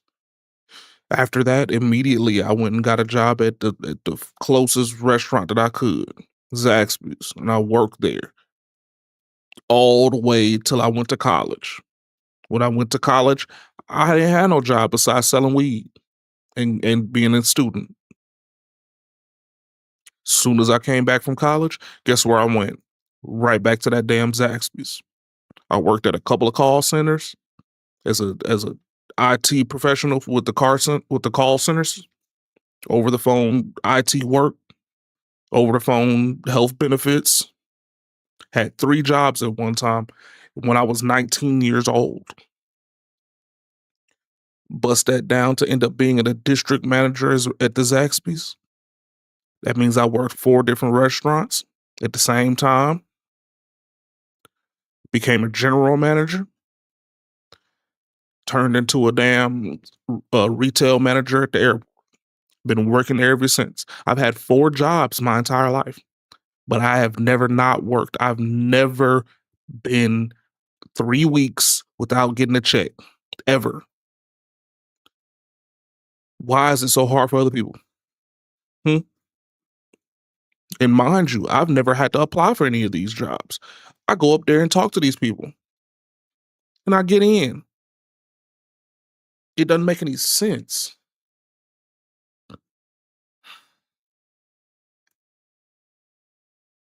Phone, crying about you not being. Hold up, y'all. I'm gonna be right back.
My bad. Had to go get a new cup of coffee. Use the bathroom, the lavatory, On the the Section 8 lavatory, and getting your food stamps. You down to the stamp office working on them folk nerves. lavatory. On the TikTok, crying and carrying on. I'm coming from work right now. And even with me being retired, times is hard. Everybody's struggling. All the retired folks and carrying on, they may have to get them a little second job. But you don't see us crying. We get to work. We go find us a part-time job that's going to work. And you know what I do? When I need a little change right now and the paycheck ain't hit, get in your car, make it work. Go dash. That's what I do. I ain't ashamed. I go work for it. That's what's wrong with these folks. Them same folks that was on the Carnival cruise acting a damn fool. You got the Carnival cruise money. You got to get on the cruise, act a fool, make it bad for the ones who really want to enjoy the cruise. You ain't got no job. You got just enough money to make sure you get on the damn boat, but you ain't got no excursion money. I'm trying to tell you, working on my nerves. Y'all done messed it. I'm still pissed about that. Y'all done messed it up for the ones who actually can afford to get on the damn boat and enjoy. It's them Section 8 folks on there talking about they going. Y'all done been on more vacations than the ones that earn vacation time. And it ain't coming fast enough for me. That's all I'm saying. I can't take it. It's just got y'all done worked on my nerves now. Go get a job. It's that simple. Like, I'm trying not to cuss. Just go get a job. It's that simple. Go find work. It's really not that hard. Trump has just announced recently that you are only given 2 years on Section 8 and housing. Hey, man, this is the real deal. And it's finally have came true that you only get 2 years on housing now, y'all. So for everybody who been lacking, who ain't been on top of their shit, who ain't been working, who been sitting around waiting on the government to provide for you, that's over with. You better go get you 2 jobs, 3 jobs, 4 jobs. Hell, it don't matter. You need to be working. You need to be doing something. You need to be doing something. You got all these women sitting around all these years and ain't doing nothing with it. And it's a lot of people out here who really need it. You only need 2 years. Go get your education again. Go start your fucking career. By the time it's time for you to get off Section 8, you can have a fucking career. Do something different with your life. I completely agree. People don't need to be sitting on that shit for years, using it as a crutch to live the fucking life that everybody else out here wish they could. Tell me what y'all think about that in the comments. Have you heard about what's going on with Section 8 and the big, beautiful bill? My name is Tia, and I'm your favorite mortgage loan officer here, licensed in 50 states. And let's see what the big, beautiful bill is all about as it relates to Section 8. The big, beautiful bill contains tax and spending policies that were signed into law by President Trump July 4th, 2025. Now, let's talk about Section 8 as it relates to this one big, beautiful bill. The one major criteria for the Section 8 as it relates to the bill is you have only 2 years to be on the program. Now, this bill excludes the disabled and the elderly. So now is definitely the time to get your ducks in a row if you are in fact on Section 8. So if you want to turn your voucher into home ownership, share this video, comment below home owner, and I will help you get your keys to your new home. So breaking news, guys. Beginning of October 2025, they are going to be sending out letters letting you know that you have about 60 to 90 days to evacuate if you are on Section 8 longer than 2 years. This is going to start 2026. So Trump has tried to reject this program as many times as he wanted to, but it's not being rejected. But they did say that you cannot be on Section 8 longer than 2 years going forward, starting 2026. So if you are on Section 8 currently and you have been on there for more than 2 years and you're not elderly, you will have to get off, and you have 60 to 90 days to find somewhere to move.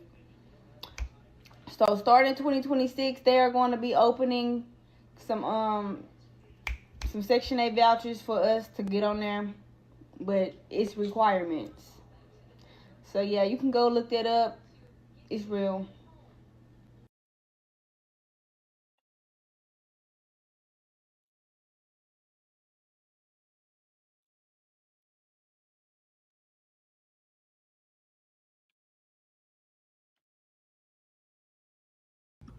I have never felt more defeated in my life, like in my entire life. You know, the government might have shut down, but my duties as a mother has not. I truly don't know how much longer I could take of this. It truly is just so discouraging getting your education, making sure you aren't in any trouble with the law in any way, shape, or form. You know, being a good civilian and making sure that you pay your taxes and that you just do everything the right way. Literally, it doesn't matter. And this going on now is proof of that. Here's my protection for being a federal employee. It's like everyone wants you to play this waiting game. It's wait for the help and wait for things to finally settle down and there's no longer shut down, possibly receive back pay, but then you might not. I really just had to like vent. I know I'm not alone. I know there are a million other people that have been furloughed just like me. If anyone also has any advice, if you have kind words, do not hesitate to share that with me. I am just going to try my best to stay positive and look for alternatives and resources and guidance, honestly. But I'm gonna try my hardest to be positive, y'all. I'm trying. Like, I'm trying not to let the enemy win. You know, I am just praying for a rainbow after this storm. I went on to my banking app, and the first thing that popped up, I actually typed it in on my computer because I had to send out a bunch of payments the day before yesterday. I went on to the banking app, and the first thing that popped up when I went on to the banking app is if you are a furloughed employee or you're affected by the government shutdown or whatever it is, and we can help or whatever. And so basically what I found is that there's a lot of people that's doing what UAW members were offered during the time that they were striking for a new contract.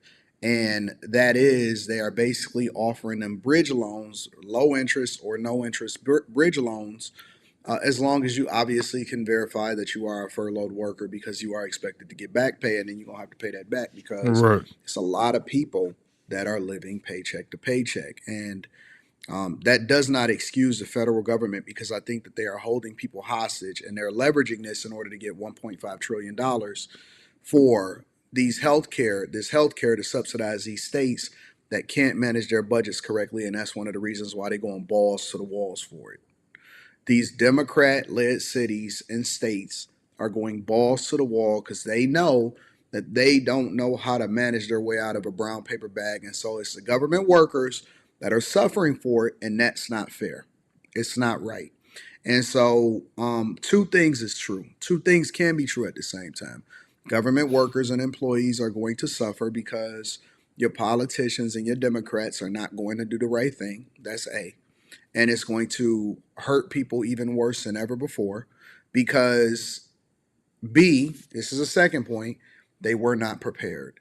And I think that either you have to change the way you do things, lower your lifestyle, start putting yourself in a position to where you expect for these type of things to happen, and always be prepared for anything, because it's basically revealing and highlighting and exposing the fact that most people are truly living paycheck to paycheck. And then B, I would probably be looking to get a more stable position or some additional finances and resources coming in somehow long term, so that you don't have to depend on them in order for you to be able to feed yourselves and your family. Exactly. I'm an accepted furlough employee. I know y'all know that by now. There's a lot of things I can't talk about. I can't have an opinion on. I can't talk about it on social media, and I wouldn't talk about it on social media. I'll keep my own personal opinions to myself when it comes to this government shutdown and government, period. I am not going to talk about it on my platform, but I will say is that there's some bullshit. not knowing how you're going to recover from something like this is very, very stressful. I'm not going to take out any loans because that's just going to put me further in debt. And I find that it's just unnecessary. But the stress of it is what weighs you down and makes you feel helpless. Honestly, y'all, you want my honest opinion? I know you I do. agree That's with what why she's you're saying. watching me I right agree. now. My honest opinion is that I think that all of these women, they should have a man. They should have a man. And if some of these women had a man, they wouldn't be in the positions that they're in worrying about it. They would just be living carefree. Some of them probably wouldn't even be working. And listen, I'm not saying that you have to have a man. I'm saying that you should have a man.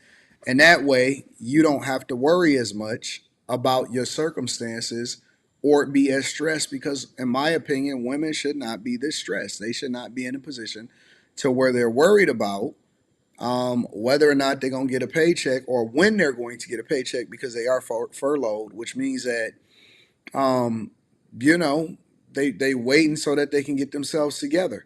And it's a lot of people that's actually getting laid off and they're not going to be coming back to work. That's the crazy part. Mm-hmm. That is annoying. Yeah, that is the crazy part.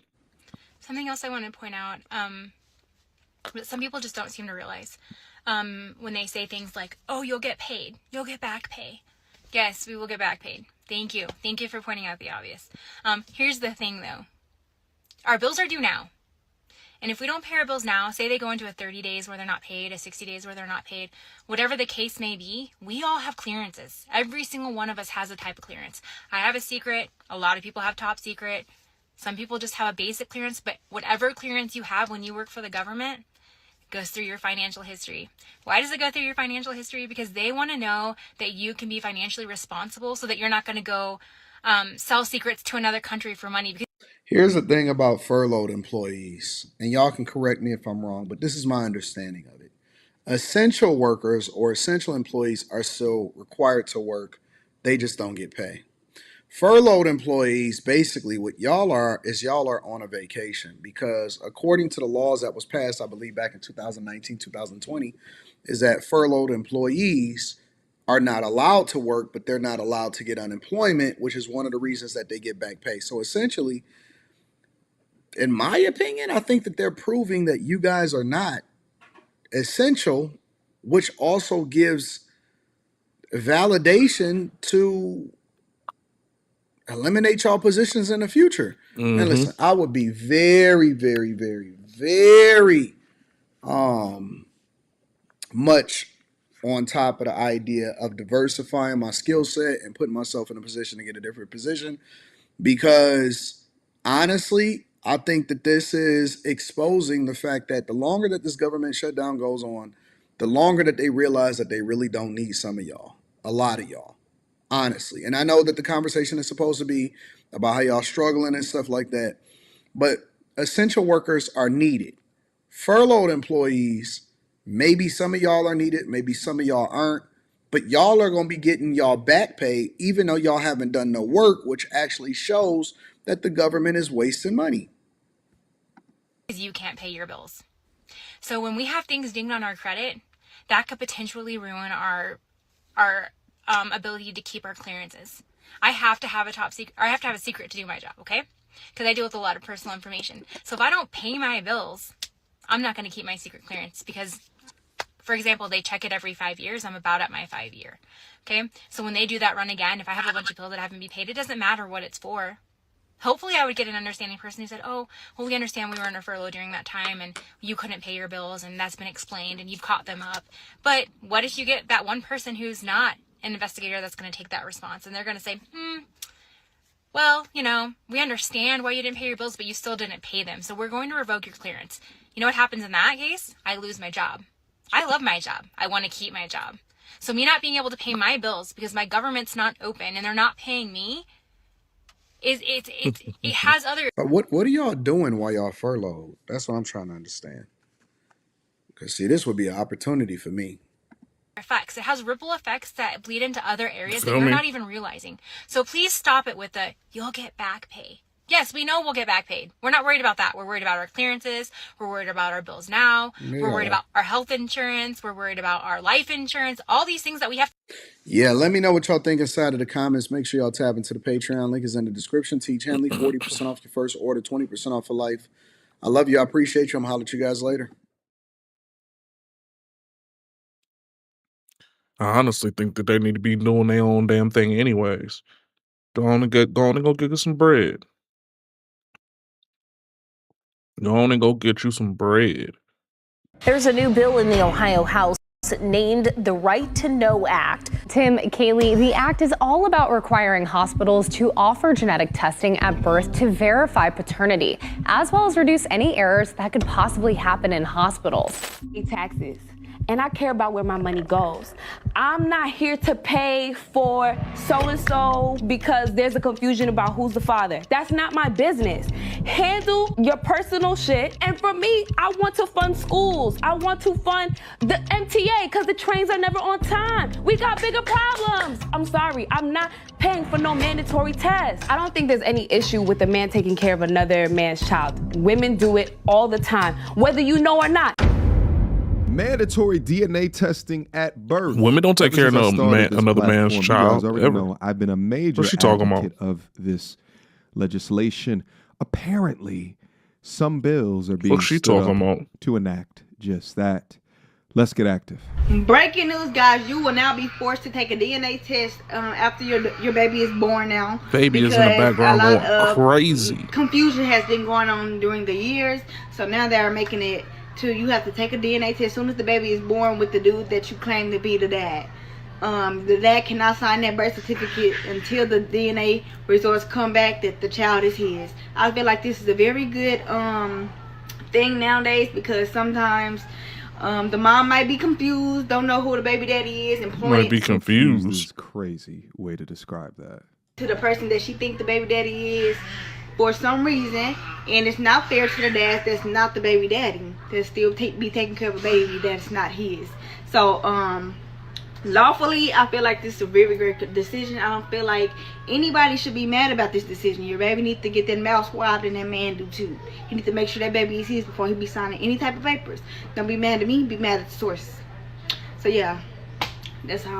And another thing is, if you have a man that you claim the dad is and it's not the dad, he can sue you now. Okay. To have a screaming baby in the background of this video, man, what? Too perfect. But I absolutely agree with her. I don't understand how men are signing their name on the dotted line if this was your homegirl and she ended up pregnant. Y'all were dating. She ended up pregnant. And now without proof, your name is on the birth certificate, which means that if she files for child support, it's coming to you. My family has been a victim of paternity fraud. I actually didn't meet my biological sister till I was in college. Nevertheless, I can't just trust a TikToker regarding information. Let's go to the news report. There's a new bill in the Ohio House named the Right to Know Act, sponsored by State Representative Josh Williams. Laura Sandlin joins us from the studio this morning. So, Laura, what should people know about this? Tim, Kaylee, the act is all about requiring hospitals to offer genetic testing at birth to verify paternity, as well as reduce any errors that could possibly happen in hospitals. According to sponsor Josh Williams, the testing is optional and it would require the consent of both involved parties. Parents can decline, however, both parents would need to acknowledge that they were informed of the availability. Okay. Additionally, he says the act is also meant to reduce any risk for baby swaps or identification error. However, the act is mainly targeted at unmarried couples in the state in order to help reduce any legal or financial burdens related to establishing paternity through court, as well as any possible legal disputes later. The act is a part of Williams' Family First agenda focused on supporting families, and he says the right to know is all about strengthening family units, reducing court cases, as well as creating accessibility for biological parents. We require our hospitals, which we give a ton of state money to make this available to the parents. And parents have the right to say no thank you or engage in the practice and see and establish paternity to the child. I think it's very important that we get these things established very early on, because the last thing we want is someone raising a child for 5, 6, 7 years believing it's theirs. The act still needs to be approved by the Ohio Senate, as well as reported by the committee, as well as being passed by the House before it would be sent to the governor. And right now, they're waiting on a fiscal analysis to determine the cost, as well as if state funding will be needed. Reporting live in studio, Laura Sandlin for WTOL 11. W's down up into the chat for the young brother who was attempting to get this bill passed in Ohio, Rep. Josh Williams. I don't know if he's aligned more on the left or the right. I don't care. I know that I like this, though. For the life of me, I can't understand why women would be against this, but I found some TikToks we're going to go over, trust me, of women actively complaining that this may be a reality. But it's awesome to think that someone is standing up for what is a clear injustice in society today. Now, this is a proposed law, so it hasn't passed yet. But what I find interesting is that the hospitals would be required to let them know that they could get a paternity test, but it requires signatures from both parents. Personally, I think it should only be one parent required in order to request it. But you got to crawl before you walk, right? It's funny how it's my body, my choice, even when the father wants DNA proof that he's the pappy before signing his name on the birth certificate. Women that choose men that are either A, their relationship option, right? Or B, the man is in a better financial position, meaning higher child support payments. That is just straight up fraud. But anyway, the internet is ablaze with seething 304 anger, right? Because that's the only type of woman that would not want this type of accountability, right? Those of them that like to have sex with multiple men within a given week. Nevertheless, let's go over this one nurse's story of this playing out. Here's why DNA tests should be mandatory after you give birth. I work at a healthcare facility and I had a mom bring in her paperwork for her child's birth certificate, right? I go through it and I let her know that she left the father's name blank, and just to avoid any surprises, I let her know when she gets the birth certificate, obviously the father's section is going to be blank. It's only going to be her name on the birth certificate. She then is like, oh, well, can I still get child support? I let her, I told her no, because there's no name there and whatnot. And, and I let her know what she would need to do after the fact. She then tells me to give her a minute. She sits down and calls her group of friends, and they go through a list of like 4 or 5 different men on some pros and cons type shit to figure out who of these men would be the best option to be the father. Oh. I guess they couldn't come to a decision or whatever. She comes back to me. She's like, oh, well, can you just put my birth certificate to the side and I'll do it once I decide. Ma'am, this isn't layaway. What? Deciding who to put in position, like y'all put y'all fantasy draft picks in position. Absolutely disgusting and unsavory work. But shout out to her. There's women like her that agree that they should be mandatory at birth. But of course, there's hyenas out there that don't think so. DNA testing at birth. Mandatory DNA testing at birth. I don't agree with that. Check that baby. No. Like, what? Check that baby. I don't care what nobody say. Check that baby. You never know. You never know. But what I feel like DNA testing at birth to me is like, no matter how you spin it, no matter how you try to dress it up, you are telling your wife, I think you've been cheating on me. Your wife. Women with sleeve tattoos down 10,000 points. Aura eliminated. Speaking of aura, quick emergency meeting. I was recently searching for my name online and found way too much personal information, which brought me down this weird rabbit hole. No disrespect, MTR. That's way more than enough time to No see disrespect. if your personal data has been exposed. Go now. And there are examples where guys raise kids that aren't theirs. Like, it's like, I could understand if it's never happened or if it's not a thing, but that's a thing that happens. People take breaks, raise kids. What was that one story about the dude that like raised the kid like after they took a break and then found out that the kid wasn't his? It happened while they were on a break, and you know what I mean? Like, that's... I mean, okay, during a break, I feel like I can understand that justification, but it's like, we've been together, we've been rocking together, it's been 8 years, no break, been solid, you ain't never thought I cheated on you once. If I have a baby, I carried this baby for 9 months. I just pushed out a 8-pound human. That could not be mine. You pushed out an 8-pound human. Listen, I pushed out an 8-pound human in that delivery room, and your first question out your freaking mouth is I want a DNA test. Okay, I had to listen to the drivel for a little bit more. Yeah, it's all based up on if feelings. I have a And baby, I find it so interesting that these are the women that complain that men are not empathetic, but they often don't put themselves in a man's shoes of how something can negatively impact them. I think that the United States making DNA testing mandatory is stupid. I don't think that, you know, it's something that if you feel like you need a DNA test, go do that on your own time because you feel that way. I don't think every person, there's millions of people in the United States. Like, it doesn't make sense that people could be using that time to do other things. Like, you could be saving a life. You could be in a hospital saving a life. I personally Okay, yeah, so bump the dude wasting his time raising a child that's not his, financially obligated to a child that's not his. That little cheek squab, you could be saving a life. But don't you swab that little baby's cheek and the father's cheek just to check.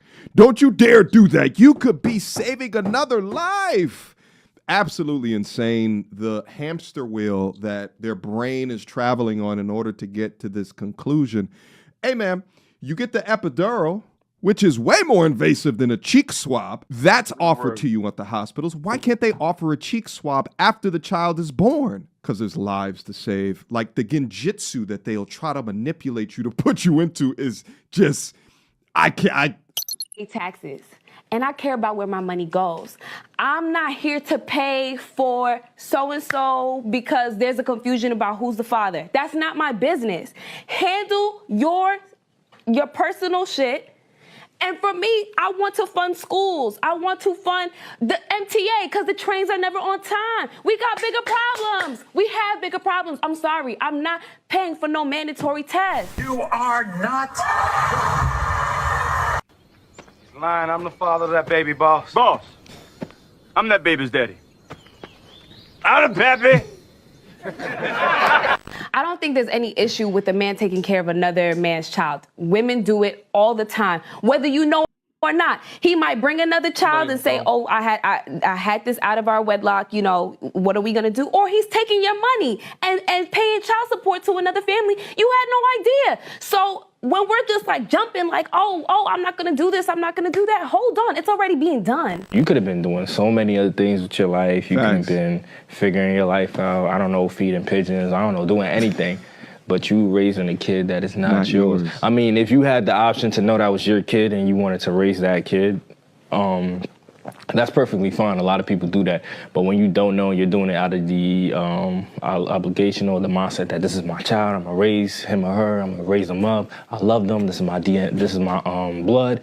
And then come to find out that's not your kid. Imagine trying to have a knowledgeable dinner time conversation with a woman that acts like this, and there's nowhere to go within this conversation because she doesn't care about you. These are the perpetually unaccountable and they're Super Saiyan deflectors. You can even show them scientific studies. This I pulled from PubMed.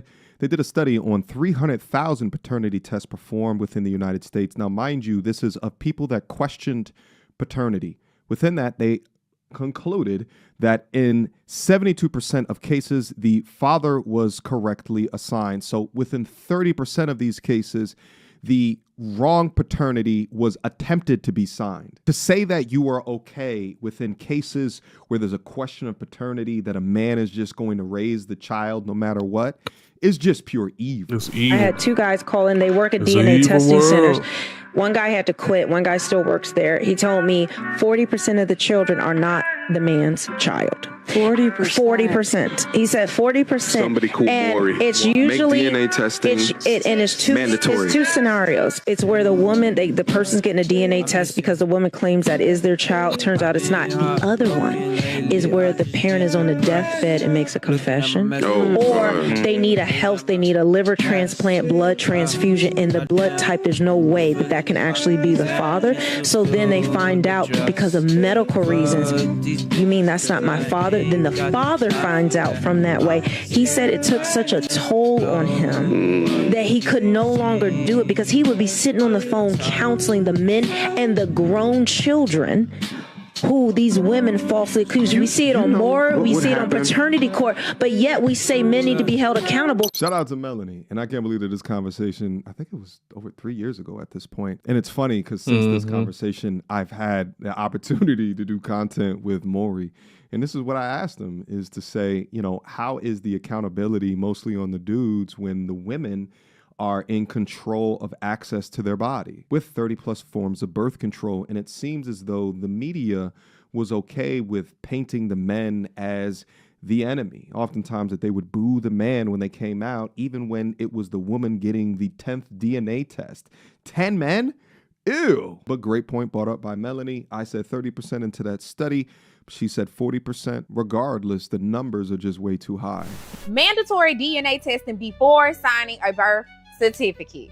You're motherfucking right. Yeah. Put that on God record, bitch. Because my thing is, it could save so many families, children, and BDs a whole heap of heartache. Because it makes no sense, and it is also not medically sound to just leave it in the hands of the good Lord on who the real baby daddy is. No, baby, we need it in blood. Huh? Which is crazy. I need it in blood. DNA testing has only been around for like, what, 60 years? So before that, it would be in the hands of the good Lord. You know what I'm saying? But shout out to technological advances, because now you could be accurate, right? You don't got to get lied to throughout the life. But she brings up such a good point. I'll tell you guys something. You know how much did it mess my father up when he found out that he had a child that's older than me? It messed him up. It messed him up. He wishes that he knew beforehand. But he was robbed of that opportunity. And I know that he wished that. I watched him take care of me. All he wanted was to create a family. He came from a tortured past, a tortured home. And so he wanted to create a household, one of which that he wasn't brought up in. His mother was murdered when he was 5 years old while he was outside of the door. So he wanted to create that, and he did that with me. But he was robbed of that earlier in his life because the woman made a decision. Oh! Blood, go give me your saliva, swab that, and let us know real motherfucking quick. Because if you've been who you say you've been and you him only, it shouldn't be no motherfucking problem. It shouldn't be no problem. Because anytime I had a kid, baby, nobody ever asked me for a DNA test, but if they did, here's the baby. Yeah, okay? Here's the baby. Yeah. Take it. Why would it bother you? Because there ain't no shame in my motherfucking game. If I don't went to the point where I'm putting myself in the position to possibly get pregnant by a man, it's because I'm him and only him, and we've been in a locked in monogamous I got it. monogamous relationship.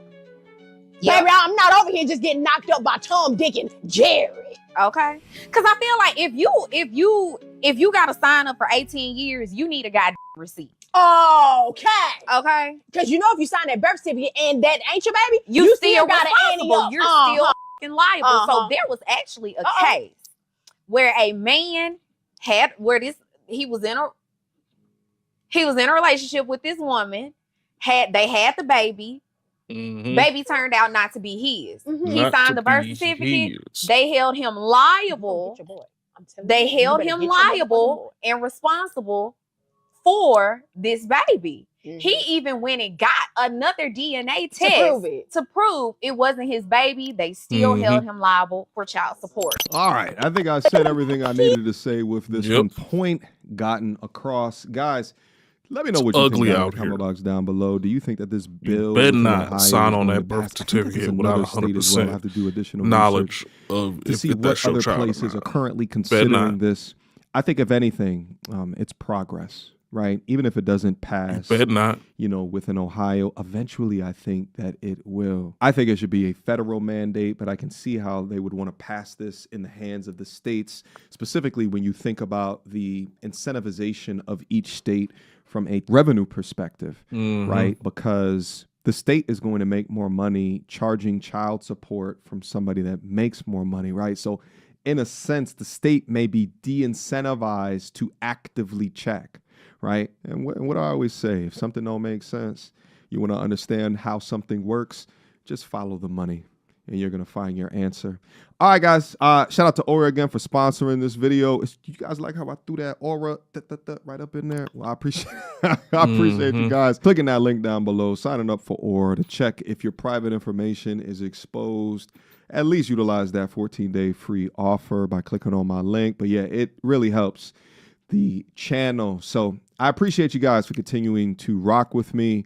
If you find out any additional information in regards to this, feel free to be able to send it over to me. Bounce back at me. All right, and we're going to break it down. We're going to go through it, all right? Until next time, you two. Peace. So without further ado. All right, we're going to skip that outro. Love you, MTR, but that outro about to get me banged up. I smell it.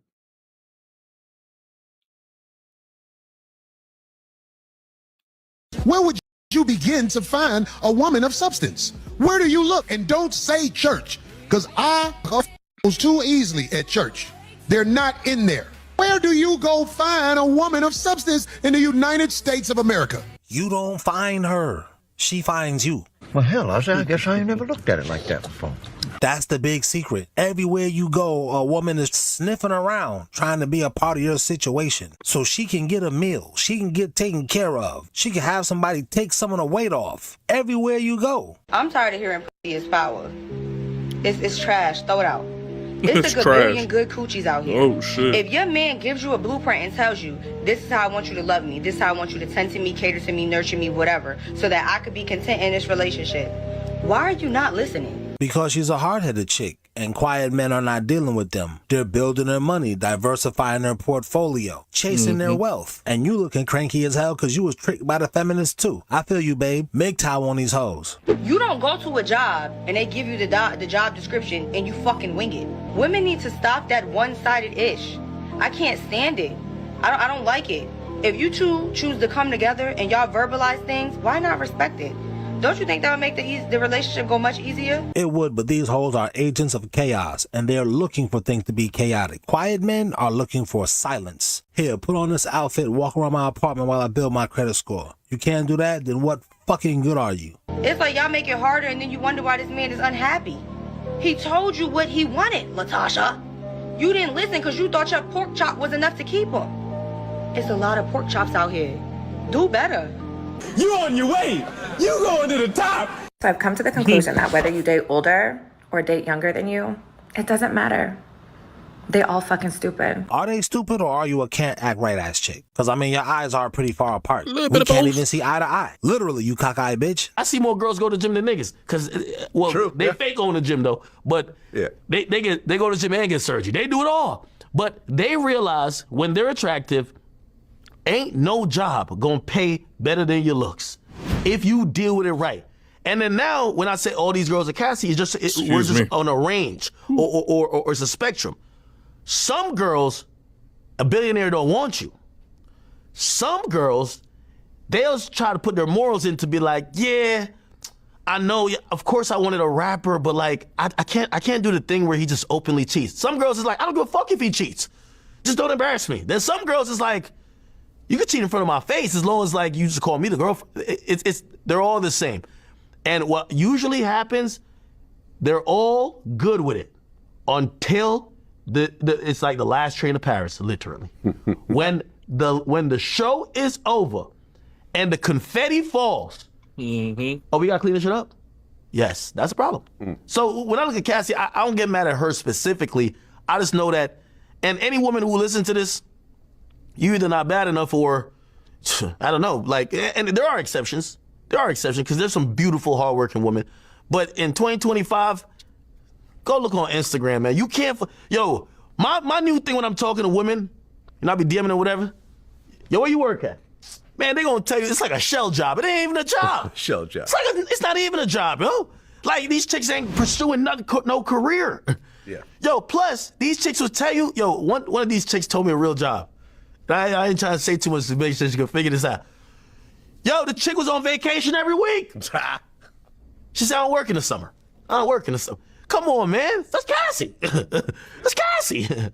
Now, that's a lot to unpack, but in short, MGTOW. Why? Because these girls is out here looking for meals, man. And with the government shutdown, it's official. As I'm filming this, 10/23/2025, SNAP benefits are out. You shouldn't expect for them to resume. You hardworking men who are building your portfolio, getting your money, increasing your credit score, making these payments on time, you not worried. These hoes is shaking in their boots. I'm a single mother of a 3-year-old. I'm a full-time student, and I'm a full-time employee. I pay rent. I pay $300 a week for daycare. I pay bills. I pay everyday expenses. And I'm on SNAP. I'm on SNAP. Why? And that allows me to be able to go to school, to get a career, to not have to be on SNAP, so I can provide for my child and myself without struggling. SNAP, everybody on SNAP, like all these comments are like, get a job, oh, I get to work a job to provide for my family, don't be lazy. We're not lazy. We're struggling, and I understand that a lot of you folks, but they're just look at this juicy bitch, broke than a mug. Now, if I was to wrap up everything academic said, MGTOW, bitch. Some of you swear I have a roster. Bitch. Like, I can't find a single one of you to fucking act right that I actually like. And you think I have multiple men. Yeah. Nah, not over here.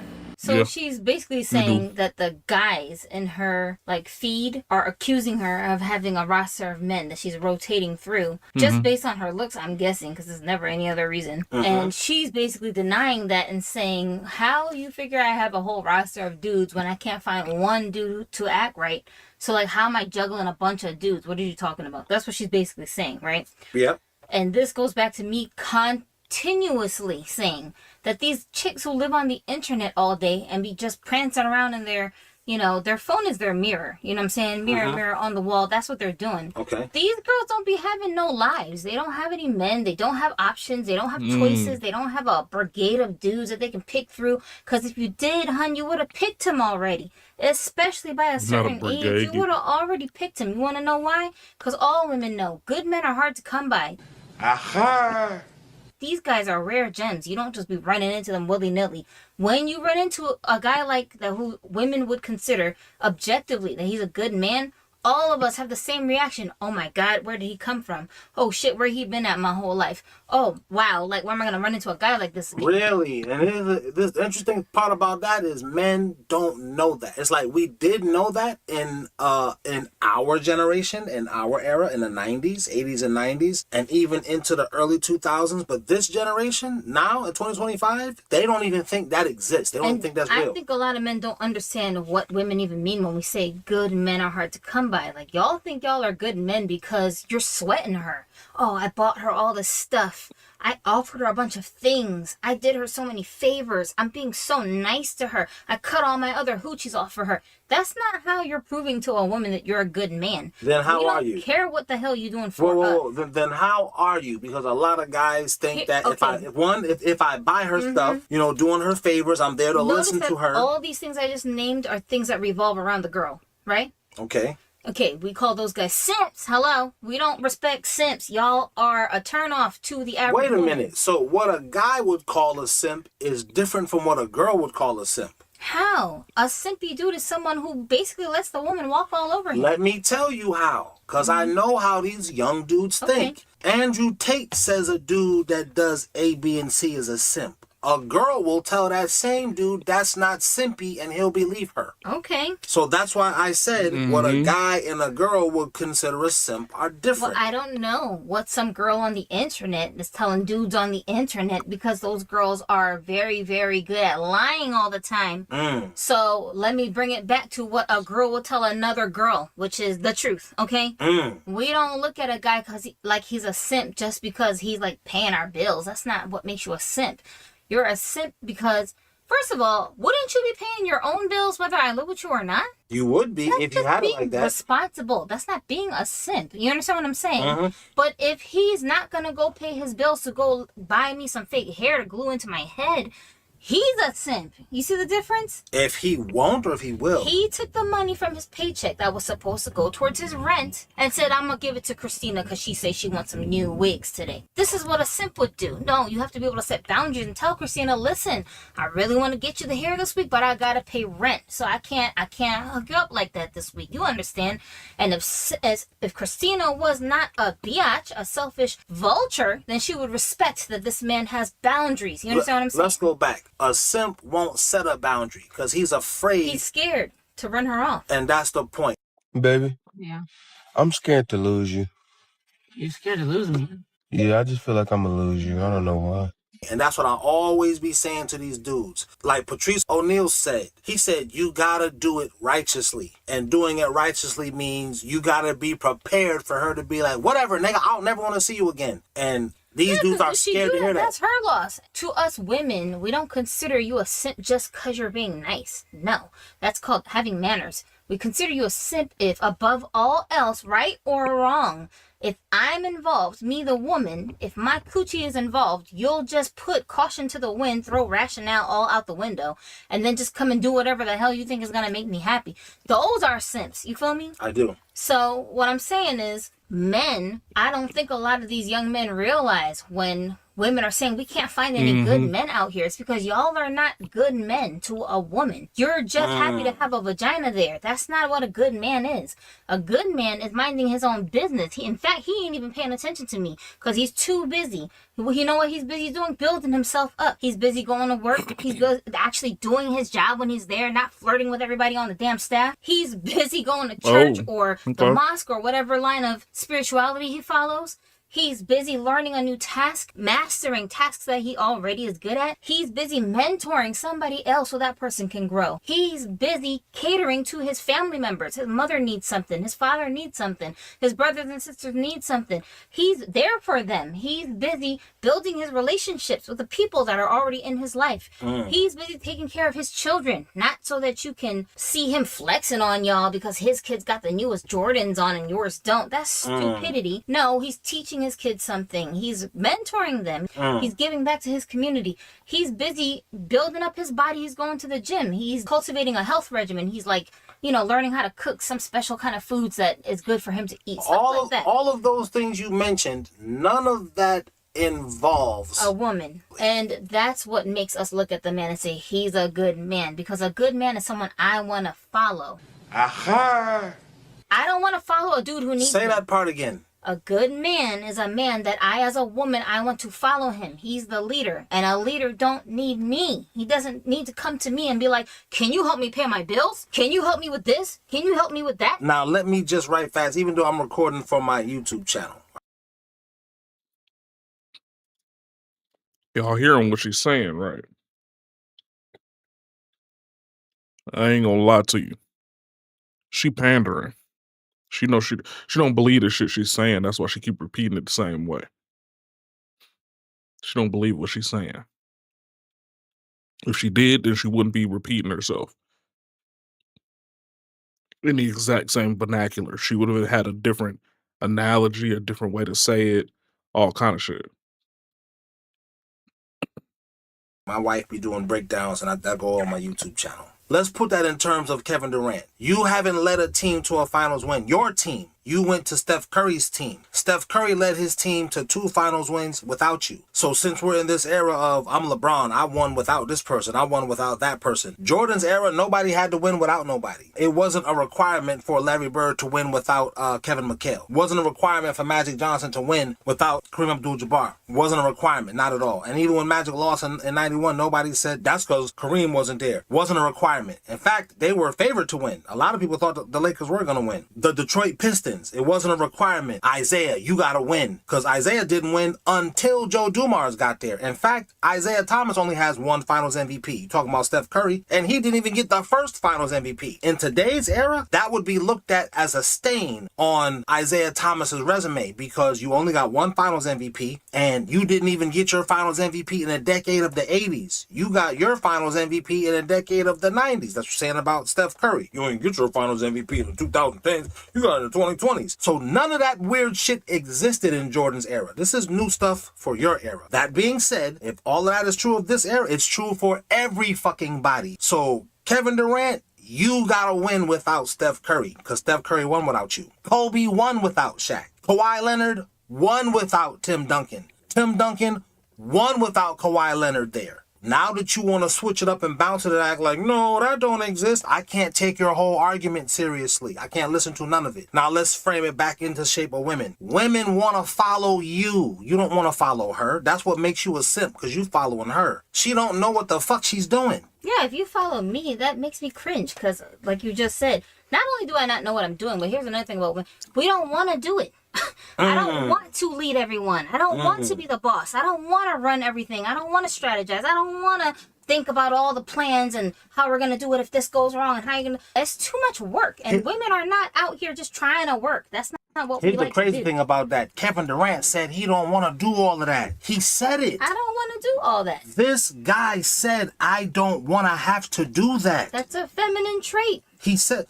All women are different. If a girl is acting like she want to do it herself, let that feminist bitch go do it. Yeah, the women who talk like that is because they're hard-headed, except when they reach a certain age. Wait. Say it again. The women who... Women who talk like, I want to do all this stuff myself. I'm a boss, babe. You talk like that because you got a lot of energy when you're in your 20s. And society has molded us women to think that's what we want to do. But nature always takes over as we start to age. And not like when we're 50, 60, 70. I mean in our early 30s, late 20s. That's when it starts to weigh on us. Having to work, do everything on my own, pay all my bills, be in charge of every decision in my life. You see so many women who are always high, they're always drinking. That's because they're depressed. They got crazy anxiety. Yo, why? Wait, for my man who said, damn, that girl in the back, white? No, she's just intelligent. I'm blacker like you, okay? You don't have to talk like, you know what I'm saying? That's ignorant speech. Yeah, it's called having a vocabulary. And we used to know that in the 80s and 90s. That's called ignorance. Anyways, I'm saying, for most women, when we reach our late 20s to early 30s, it starts to set in on us the exhaustion of having to do everything for ourselves and by ourselves. So hold on. So like this person said, so damn, what happened to women wanting independence? What happened to that? It was always a lie. That's what I'm trying to tell y'all. If you fell for that, you just as dumb as the women who thought that they were going to go that way. Because these are the same women who say, oh, I'm a feminist, I don't need any men. But then be also crying on the internet, oh, I don't have a roster of men. Nobody approaches me. They don't act right. These are the same women. She can't make up her mind this way or that way. One minute she's tired. Next minute she's, oh, I'm great without no man. I do bad all by myself. Then the next minute she's lonely. Then the next minute she jealous of her girlfriend that got a man. Then the next minute she want to go and get married. But the next minute she don't want to be married to no man. But I don't want to do any chores. But I don't want to submit. But I need a good man. I need a tall man. I need a rich man. Which one is it? Which one is it? It's like if you are independent, you don't need nothing. Because here's the thing about us guys. We're built to be alone. And guys, wait. Not lonely. We're built to be alone. Like a lot of you, some of you guys in here right now, you're alone in the sense of I don't got no girl, but you're happier. Aha. And this is why quiet men are still not lonely. We're happier without you, you dragon-breathed bitch. This government shutdown is really showing everybody what is really hitting for. Can you now see? In that day, 7 women take a hold of 1 man? I can. You hungry, ain't you, bitch? Thirsty, ain't you, bitch? Make towel. That's crazy.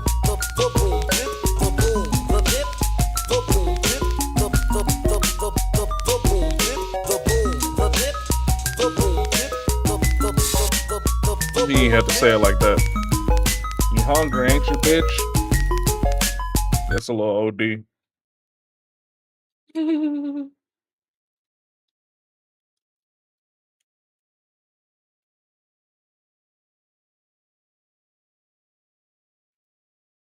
We got the snow bunnies in the building. Shout out to the snow bunnies. Let's go. We're going to go with the previous video and we're going to go with the current video on this one. The loneliness epidemic is real.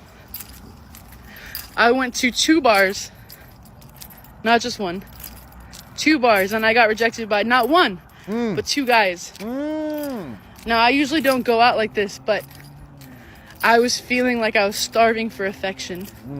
And I just wanted somebody to make me feel pretty. Like my mother once told me, sometimes you go out not because you want to have fun, but you want just one person to make you feel special. It's called desperation. I did that tonight. And maybe, just maybe it was out of desperation. Not that I don't have a lot to live for, I have plenty. But I went out hoping to just feel a raw connection with somebody. And I got rejected by 2 people. And I felt so terrible that I ended up walking home alone to sober myself up. Because this was not the night that I planned out for myself. So she was drinking, she was desperate, she was trying to find a man to take her home. She shot her shot 2 times. She got rejected, and so she was trying to feel better about herself. Okay. I feel you, baby. Shot them bricks. I feel you. I feel you. I feel you. Now, let me also say about this reaction, I didn't criticize anything. I said the septum nose ring, that could play a role in it. The tattoos, maybe that can play a role in it. But I didn't even go off on like her looks. I didn't say nothing negative about any of that because I said that there's somebody for everybody and most of us are just regular people. Don't worry, I'll share it with you guys shortly. The loneliness epidemic is so real. And it's such a raw experience for me. And for a lot of people. Now, it is not that I don't have, I feel like I am a pretty girl, but it is not that I am looking necessarily in the wrong places. But it is the wrong time, and unfortunately, I have knocked on every door that I possibly could have. And every door has come to me to no avail. Also, be careful walking alone at night because I just had somebody trail me. It's sad what we do when we're starving for affection. The last person that I was spending time with told me that they liked me, but I wanted so badly to be a girlfriend. It was desperate. That it turned him away. Yep. Needy. Isn't that crazy? I just wanted a connection. I just wanted someone to hold me and make me feel like the world wasn't ending. And I spent all of my time trying to make this person feel special so that they wouldn't leave me. I agree. How did? Like, why y'all can't just say, listen, I just want somebody to just take me down. Take me down. I just wanted somebody to take me down. Somebody to make me feel good. Because I didn't even say that in that. Now that I'm rewatching it, yeah, I just want somebody to love on me. Bust me open. Just for them to say that I was trying too hard and for them to move on. It's absolutely crazy. So now I don't know how you can meet your forever person at the bar, but okay, we're going to keep going. Just listening to my music. Going on like a 3-mile walk.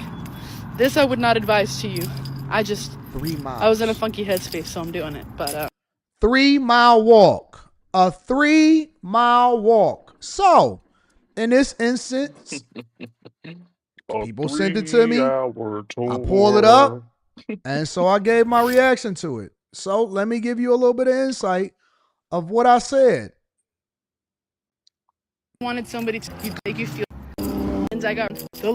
And what exactly did you plan out for yourself? A 3-hour tour. I wonder. Getting plastered, getting wasted. She said she got to go. Y'all too young, man. That's Gilligan's Island. She got rejected by 2 guys, which means that she was shooting her shot, whether overtly or subtly. I'm wondering exactly what you plan on doing. And that on every resource that's available to me. That means that maybe she tapped on every resource on this, or maybe she went to all of the bars that she thought that would make the most sense, that she hit the streets and stuff like this. To be honest with you, I look at this as sad.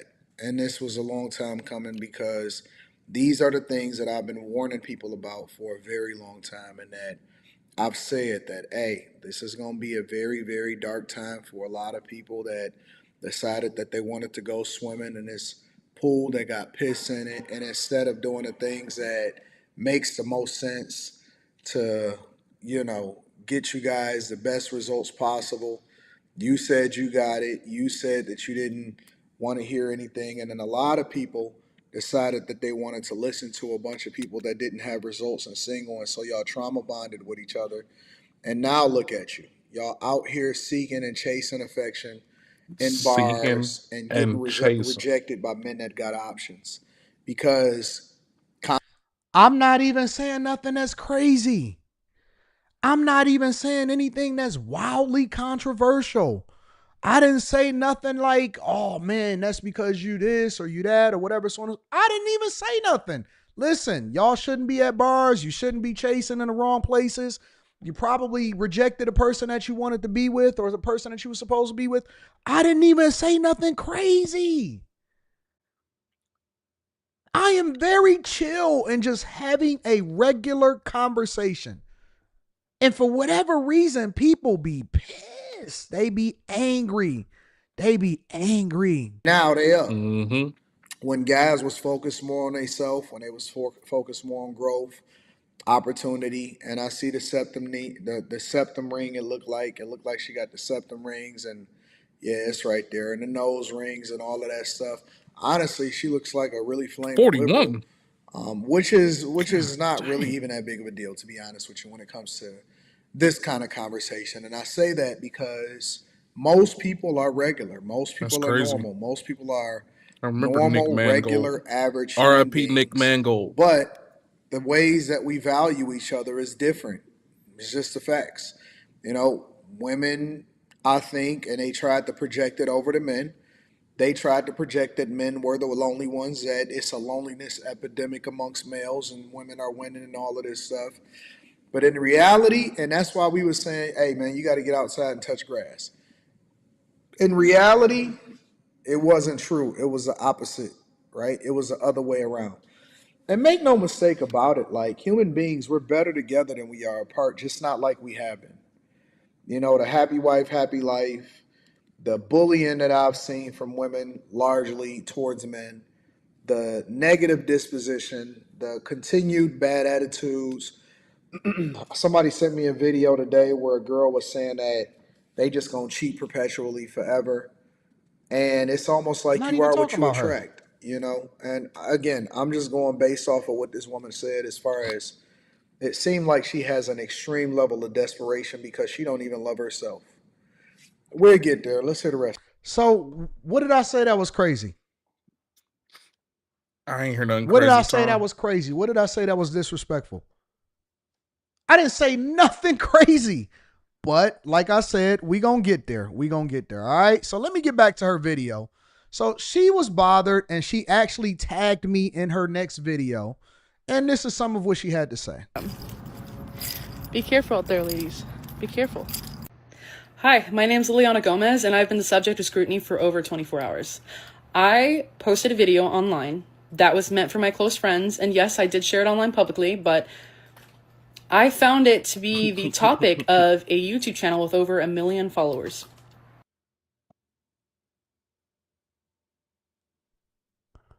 Da da da.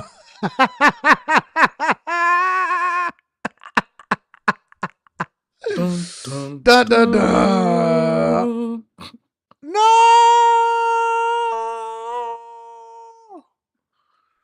All right, let's hear what she has to say. Let's give her a chance, guys. Let's give her a chance. We got to make sure that she's actually speaking the truth. So she out with her close friends and family, but she made it publicly online for everybody to view. Got it. And it was a personal video that I did not give permission to be leaked. It's not a leak. How is it a leak? Maybe I heard this wrong. Let me rewind it a little bit. But my name's Liliana Gomez, and I've been the subject of scrutiny for over 24 hours. I posted a video online that was meant for my close friends, and yes, I did share it online publicly, but yes, I did share it. Yes, I did share it online publicly. Dun, dun, dun. I found it to be the topic of a YouTube channel with over 1 million followers. That didn't work. And it was a out personal right. video that I did not give permission to be leaked. That looked a little stupid. Gotta lock the aspect ratio.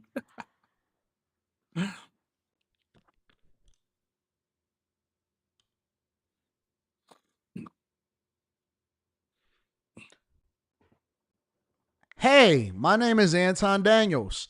I created a video that I wanted to share with friends and family, but I made it public, but I didn't give permission for it to be leaked.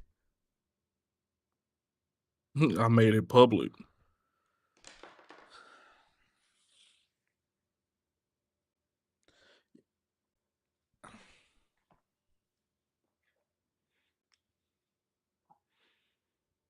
Y'all ready? Listen. I think I'm gonna do this once a week. Once a week, I'm gonna go through and I'm gonna find a couple different people that feel some type of way, and I'm gonna respond to them. I think it's my obligation and my duty to respond to people sometimes, occasionally, when it's when it's worth it, so that I can give people some insight onto what they did wrong. You can't put it publicly and leak it at the same time. Like it's an oxymoron. Exactly. I'm not the sharpest knife in the tool shed. I am a C student, but I do know that if you put something publicly, it's not leaked. Let's continue.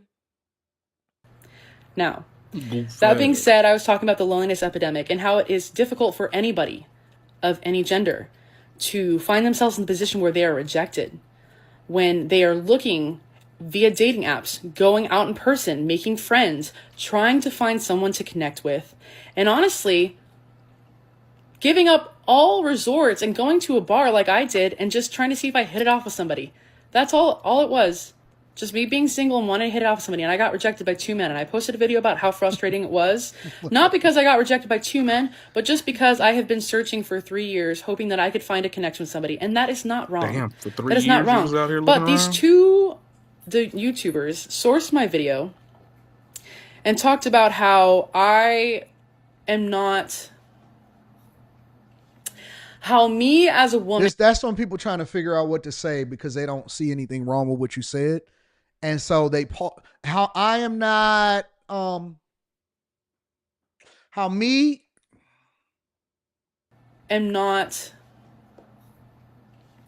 how me as a woman being rejected speaks leaps and bounds for what the dating narrative is. How does it not? Yo, listen, I come from an era and I come from a time where guys didn't even reject women. Like they would at least put you in the back of the phone and be like, you know what? If it becomes dark and the nights is just too cold, I may have to reach out to her. That's the era I come from. Like, I think it speaks to the dating market because you just spoke about what's happening in the dating market. And I have been the subject of the scrutiny of many YouTubers, of over 100,000 people that commented on that video and talked about how I am a torta. I am fat. I am overweight. How the septum theory is real and how I hate men when, that makes so much sense because I hit on men in the bar and I... So now she mad at the comments of the people that's commenting about it. She not mad at. So you was living in the comments. Because see, I don't remember saying any of this type of stuff. I didn't call her a torta. I didn't call her... I honestly, the only thing I said is she got the septum nose ring, and that's something that ultra liberal women usually put in their nose. I said that most of us is just regular everyday people, and we deserve to be with other everyday regular people. Right. If the comments call you out and they say what they say, I have no control over the comments. What you want me to do? Block the word torta? Want me to block the word big back? Wanted their company. How my tattoos make me a whore. So much judgment that I would never dare to presume or dare partake to give to anybody has been put onto me.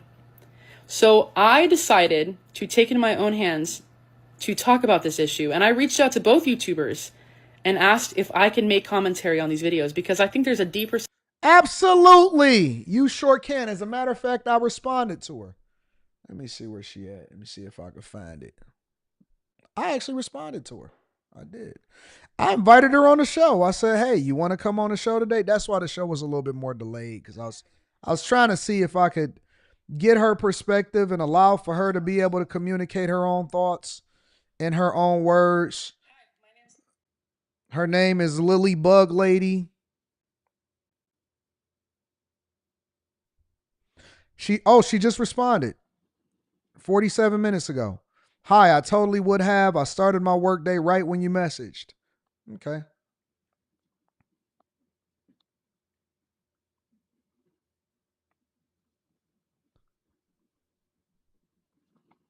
I'd love to have you on when convenient. Well, at least she ain't dodging the smoke like all of the rest of these chicks. I got to give her some credit. At least she's not dodging smoke. We'll get there.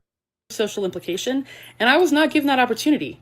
Not only did they steal that video, I'm going to start allowing for YouTubers that feel some type of way to come on up and express themselves and tell their side of the story to my audience. Did not include me or even, I mean, I guess it's already implied, but they did not allow me to give permission or comment on it.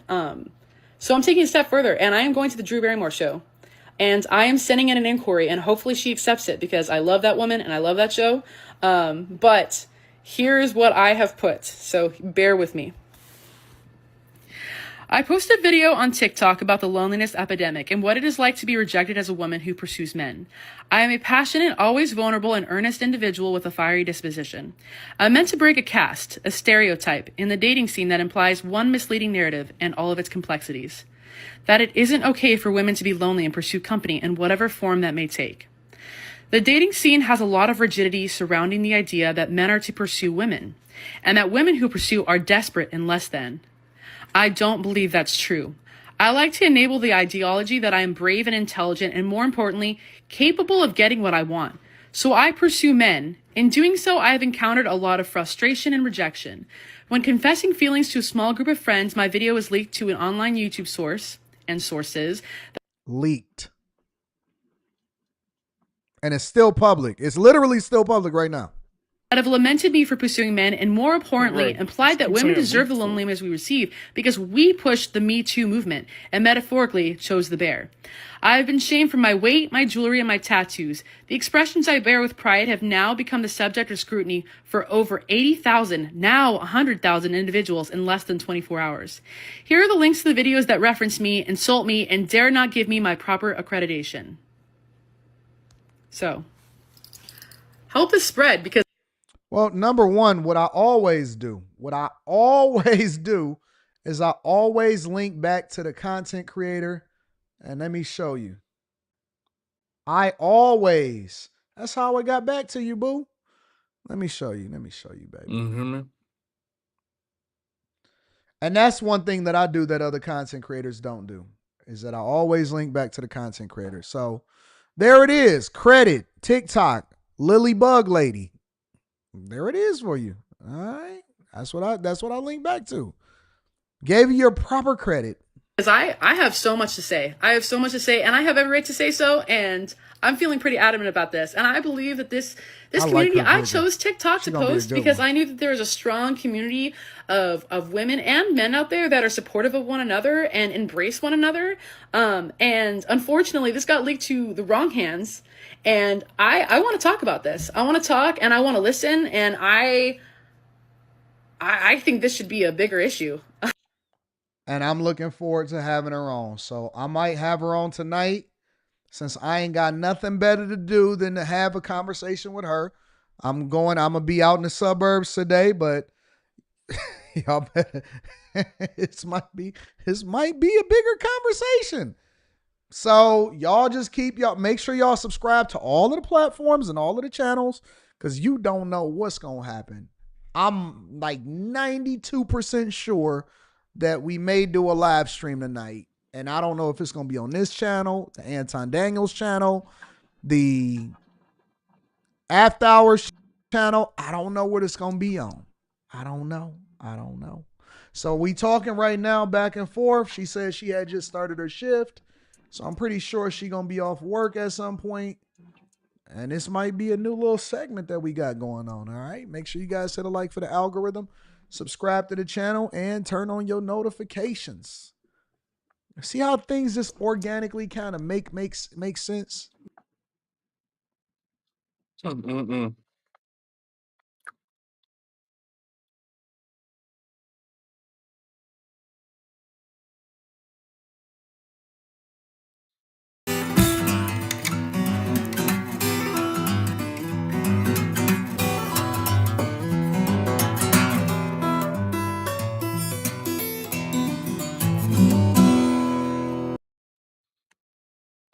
In the last 24 hours, all right. Rubi Here we go. Rose Go to has went raunchy viral. shit.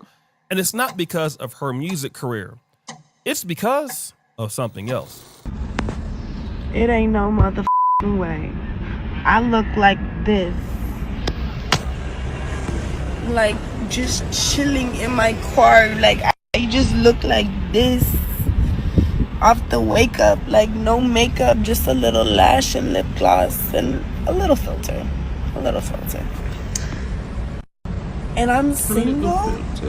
It don't make sense. No, you single. But it's okay. I'm crazy. Now in this clip, Rubi Rose is bragging about her beauty. She's attractive, she's sitting in a car, and she doesn't even have on makeup.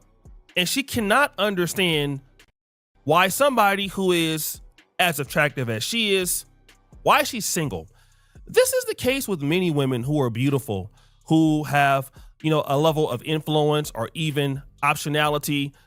Why are they single? Because it doesn't make sense. She is beautiful. He's right, And certainly this is an ongoing argument amongst pretty women all over the world. But I'm here to give you 4 concise arguments why Rubi Rose is single. Number 1, Rubi Rose is immature. Now, if we can look at this picture here, these are the alleged exes of Rubi Rose and people that she's dealt with. If you can look at this picture, it's a lot of partners.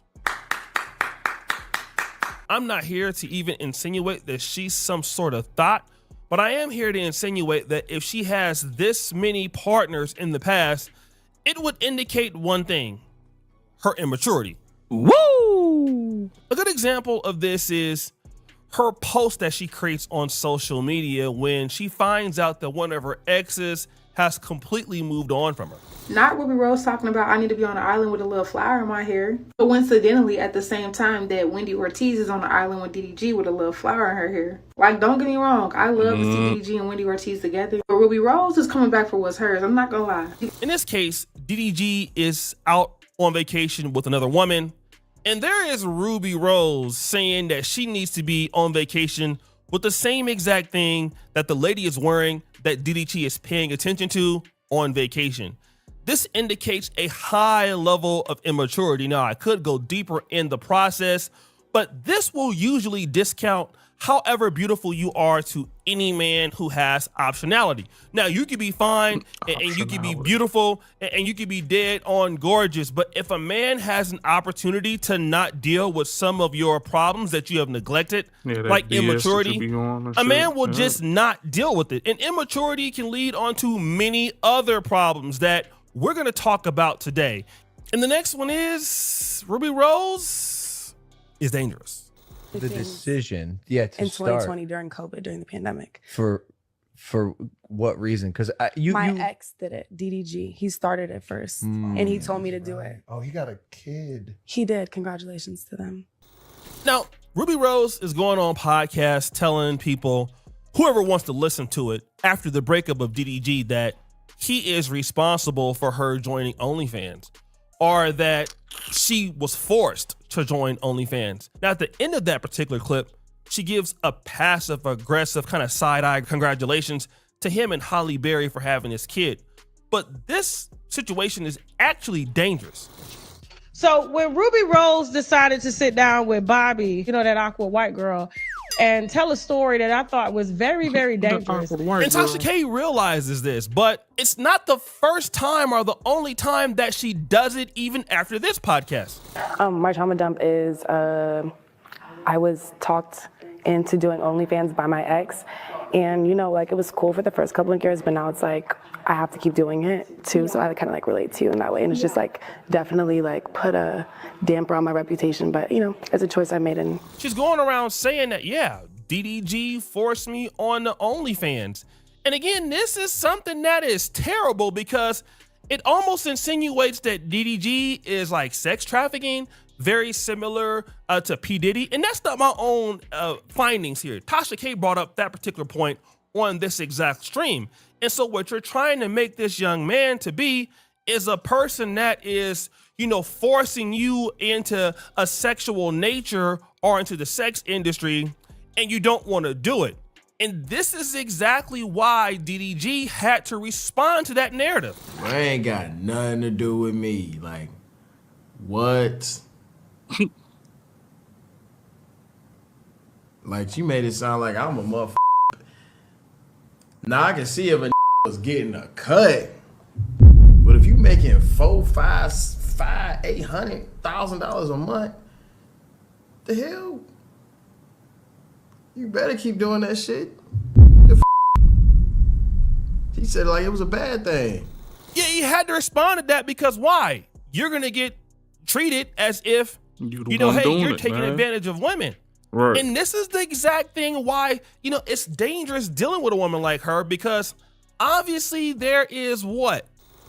It's not like somebody came to her house, manipulated her, coerced her, and made her sell her ass for him. That's not what happened. And it's like these girls have a hard time trying to accept that this is the option that you chose to do. You did it.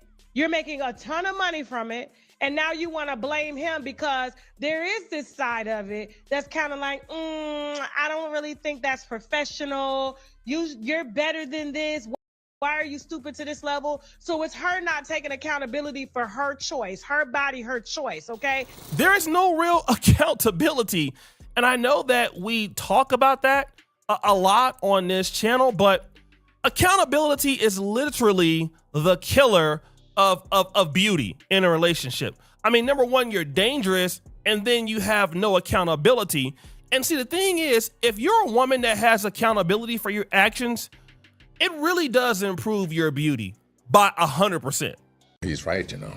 And this is especially for a man who's on the road to maturity. We actually look at it as gold, because it is difficult for a lot of men to find accountability anywhere. And if we want to be real, the black community in general has a huge problem with no accountability. So when we see it, it's a breath of fresh air, and it makes us as men want to be more accountable for what we do, especially when women are saying, you know what, I made a mistake, I was wrong, and I want to fix it.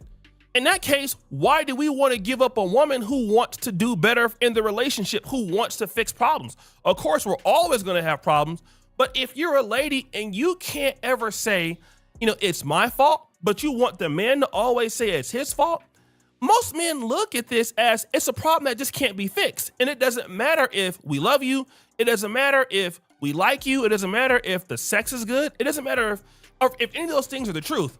If there's no accountability, then we can't build anything in the relationship. There is no undergirding the relationship in anything that makes sense. So eventually the relationship just flies by because there's nothing that fastens the relationship to any kind of bounds or boundaries. And that's the situation with Rubi Rose. She doesn't want to take any level of accountability for what she does. And here's proof of that. So he convinced you, right? Yeah, he was like people had been telling me to do it because I would like twerk on Instagram for fun. Now, while she's trying to make DDG look bad, she forgot to mention that she was already twerking on Instagram for fun anyway. So basically, you're already twerking, bouncing your booty, doing sexual stuff. Meaning that if people look at you in that way already, what DDG was pretty much saying is you might as well monetize it. Now, I do get it that, you know, dealing on OnlyFans, if you're a lady, it does have a dark side of it. After profiting all this money, you may not look at it as the opportunity that it was, but you're already doing it for free. That was his position.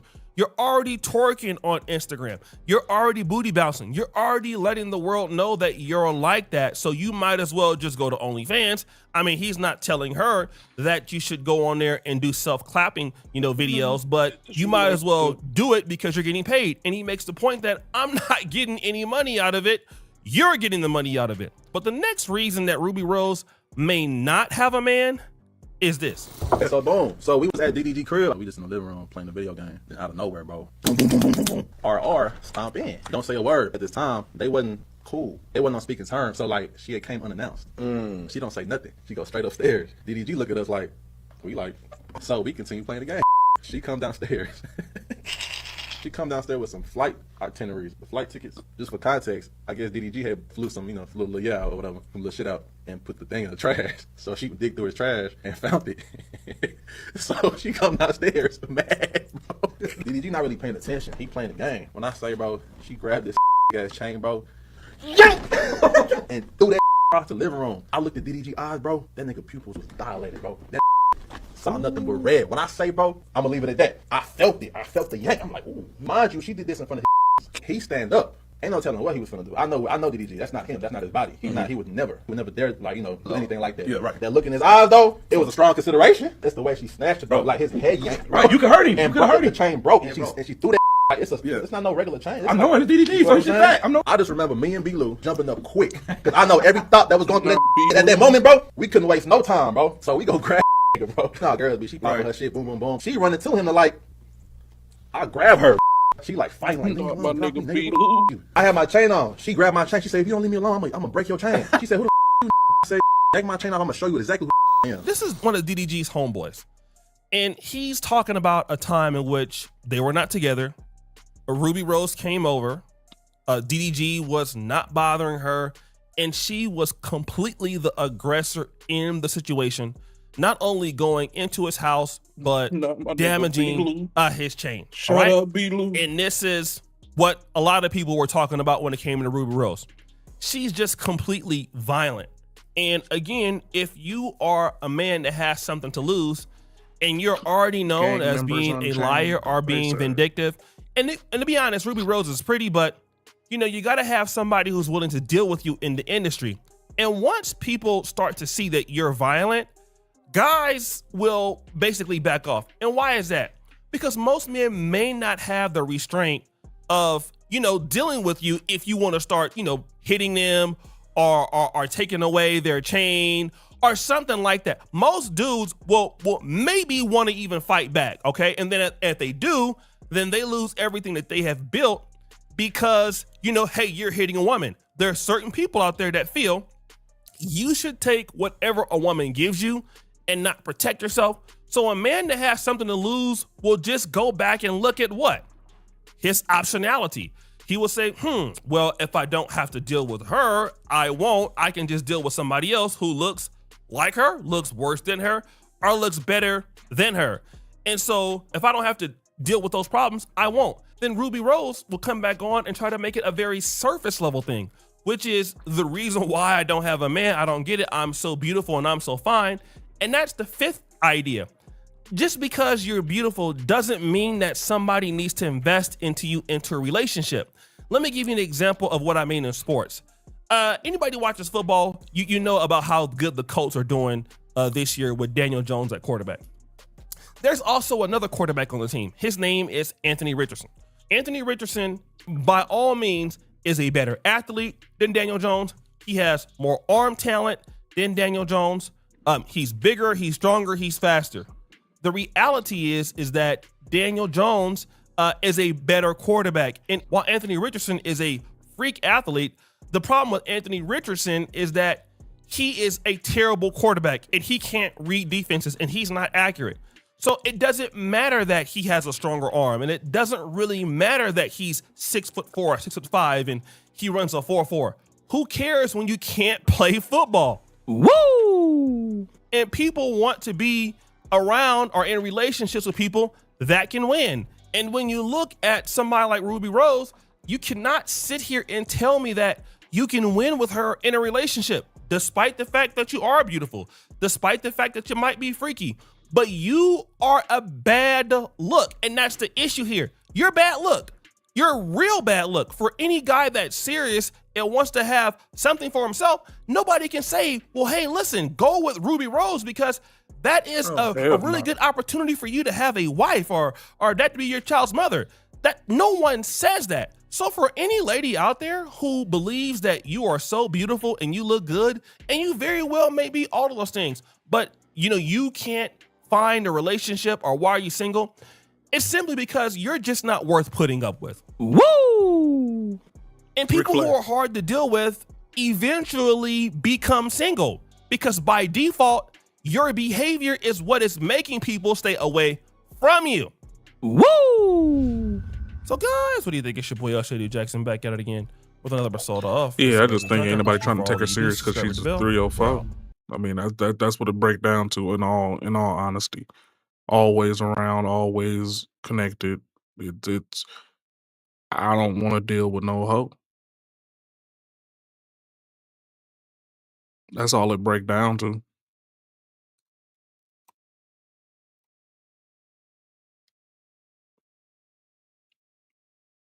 Don't nobody want to deal with no That's hoe. what they reacted to. The Cooking with Kya allegations are disgusting. I'm just gonna start from the jump and say I don't believe them. I don't even know what they are, but I don't believe them. I don't want to. You feel me? I feel like they be trying to get on shorty, and I'm gonna just say it beforehand. When the information exposes itself, then maybe I'll change my mind. But right now, I don't want to. I don't believe. I get into it, man. Like,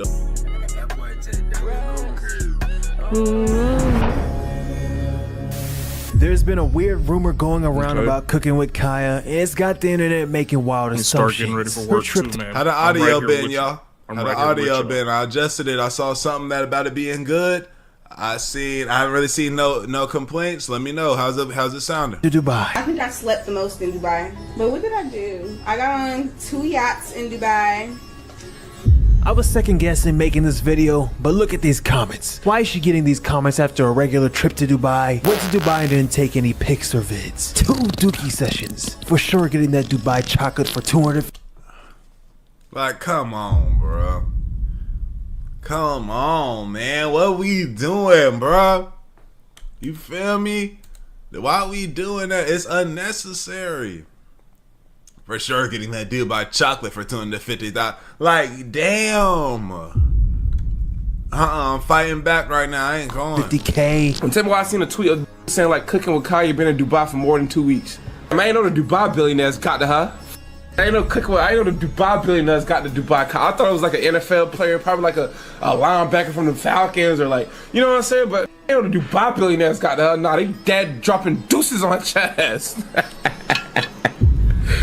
No, they damn mildew on her chest. Be back in 2 weeks. Who the f go to Dubai for over 2 weeks, my nigga? Welcome back to the Unemployed Network. Now, if you don't know or if you haven't caught on anything yet, they're saying, not me, they are saying the people. 2 weeks in Dubai. That's an expensive place, right? When Kya get money, maybe she wanted to take a nice cold little trip. Feel me? Cool. I need a break from the U.S. shit. I'm going to Dubai with it. People online are claiming that Cooking with Kya took a business trip to Dubai for, let's just say, some questionable activities. I gotta clarify that up front. I'm just reporting what's being said, okay? Apparently, she went out there for about 2 weeks, and now TikTok's running with it. And because she didn't post any pictures or clips, the internet filled in the blanks. And that's where things get messy. Dubai is an interesting place. But damn, like, look, check me out. Again, I'm telling y'all straight up, I'm fighting for that side. And I don't want to see she not gonna let you hit Dior, because I'm not on that. I'm just speaking like, damn, bro, niggas can't do nothing. Like, I'm fighting for the young ladies right now. They can't do nothing without something like a speculation of something XYZ, boom, bam, pop. You feel me? Look, check me out. The internet flamed you for constantly taking pictures, doing this, living your life on the internet, always posting photos. Oh, I'm in Dubai, this is that and the third. Posting this is that. She look what I'm doing, Everybody got it. Look, man, you can't even live in the moment. Okay, now you don't do to live and chilling. You feel me? Experiencing the land, and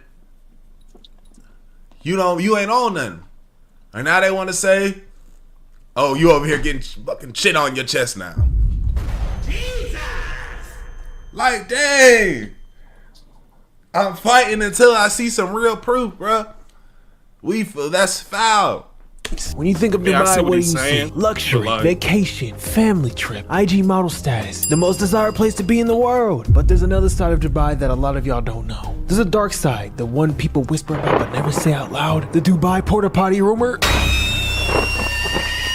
While stories about influencers getting flown out, it's about money and power being used to control people. And while most of it sounds like internet horror stories, it is. There's enough real world history behind it to make people side-eye it. That rumor didn't come from thin air. It came from years of reports and testimonies about the ultra rich using money and influence to treat people however they want. And that's what this video is about. It's not about Kya personally, it's about how her name got dragged into something way bigger. So yeah, before anybody gets mad or tries to fry me about like I'm trying to spread some drama, relax. I'm just shining light on what's being said and hopefully giving some awareness to people who might be the next ones getting caught up in something like this. But a recap on who Cooking with Kya is. This also explains why she got rumors of her going to Dubai. Trust me, this will all make sense.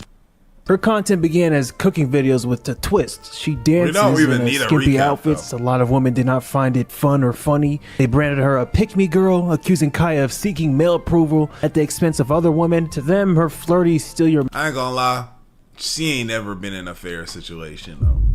Like if the hoes was mad, they was mad at her. If the niggas was mad, they mad at her, and then the girls taking her side. Other time, the girls woofing at her, the guy taking their side.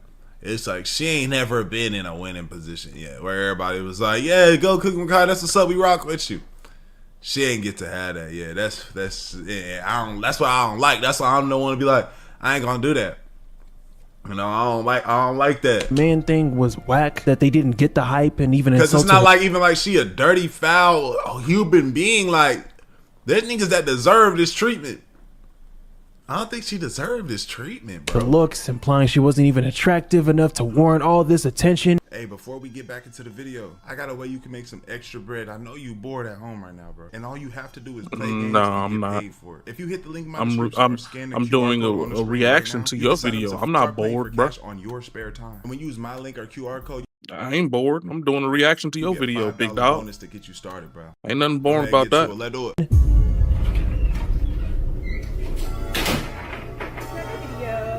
Cooking with Kya. Cooking with Kya. Cooking with Kya. Cooking with Kya. Hold on. I'm scrolling on TikTok. I see this girl. No more. I apologize. I see this beautiful black woman. You feel me? Her name was Cooking with Kya. Cooking with Kya. I think it was Kya. If I said it wrong, I apologize. But just so you know, I cook. I clean. I'm looking for marriage. You feel me? It's like I don't even eat meat, my baby. Like I'm on my mind on the spiritual being level. Like I'm ready to elevate. Like when I say I seen this girl throw down so many meals, and she always say, "Go cook for your man before I cook for him." Like, oh, like bro, the last female I was messing with, the bitch couldn't make noodles.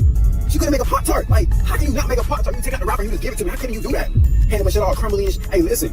Cooking with Kya, like, I'm from Miami, you feel me? Like, y'all always say, oh, you're in Miami, you got all the women there. No!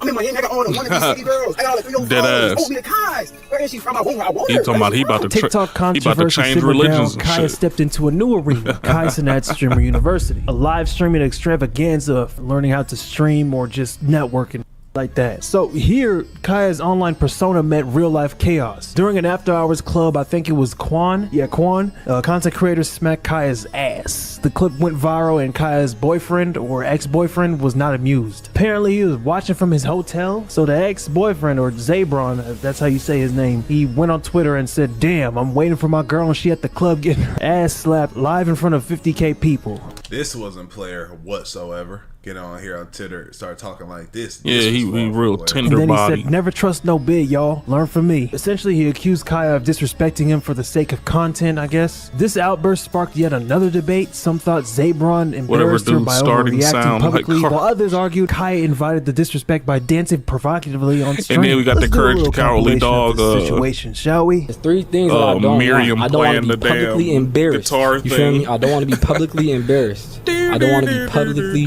disrespected, right? And I don't want her to let no slide that's trying to get on that. Like, I'm not saying you gotta be disrespectful to the nigga and just automatically dub the nigga, but no entertaining that shit. Put it in a friend zone. Exactly. I watch Twitch more. I'm publicly embarrassed now, bro. I've been publicly embarrassed about this shit. Everybody that know me was like, what the f?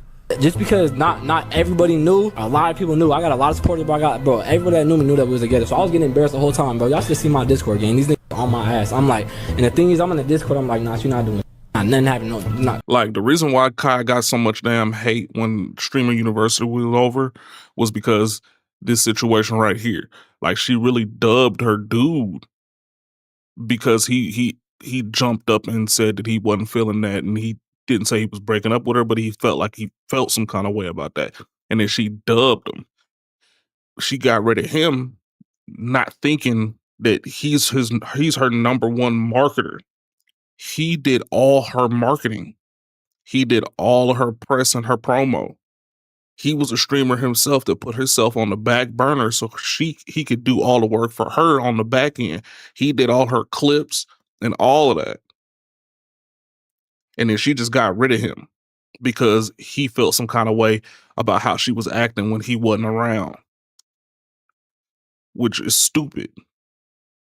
Nothing going on. No entertainment. Not true enough. I mean, yeah, Buddy could have probably just shut the fuck up and just let shit happen. But I mean, because, you know, it's all in the sake of entertainment. But at the same time, if you feel some kind of way, you feel disrespected, you feel like you continuously disrespected, and then you're the main component as to why your situation is hot right now, then yeah, he has a reason to feel some kind of way. Supposedly, he touched me and I had no idea. Like, he touched me without me even seeing. So I wasn't aware of that until the chat started saying like his name. And I didn't know who he was at first, but he did just come up to me. He apologized if he did do it, which I'm not denying that he did because I've seen like a clip or whatever, but he apologized for it. Zabron, the ex, was still mad because of that, because they had a relationship. But you know what Cooking with Kya did? She spent it on him and told him that you need to get your money up and you need to do something. Yeah, that was tough. Exactly. You hear that shit? Too. You need to get your money Publicly up. You need to do something. To save, hey, I was telling them he should like get established and, you know what I'm saying? And then we tried like this and he was crying and that was nasty work. Again, I still don't think, you know what I'm saying, she not, like, we seen people that deserve this treatment. I don't think she do. Maybe if you were famous, then this situation wouldn't have happened or something like that. I don't know. I was respectful enough to tell him, I still want this, but I just want you to go get established. That's all I was asking for. I just want him to get established. To the point where I kept telling him, like, yo, I got so fed up, I was literally telling him, like, go hang out with boys. You have friends out here, like, get out the house. You don't gotta stay with me 24/7. Like, exactly. I don't know, I just got frustrated. It's just, yeah, I am too young. I just got frustrated of carrying the weights. Y'all, I couldn't do nothing. Like, he didn't let me do. Now, I completely agree. But the thing is like I said, he ain't even trip. I mean, like, he did spaz. I was like, damn, man, my girl got her ass slapped in the club while she's at this lock-in dorm situation. But, like, he didn't spaz out until after she said this shit right here, like, you need to go get your bread up and all that, da-da-da-da. When he paused his career, he was already a streamer. He already had more following than she had before she went to Streamer University. And he paused his career on streaming to be her marketing manager, pretty much. Like, unofficial, he did all her marketing, all her promo, all her clips. So she could even get big enough to where she could say some goofy ass shit like this. There's no reason for you to actually think and follow through with how you thinking on that if you know in the back of your head that this man is the one, he's the engine running this whole thing. You're just the talent. He's the one actually putting it out there. You know what I'm saying?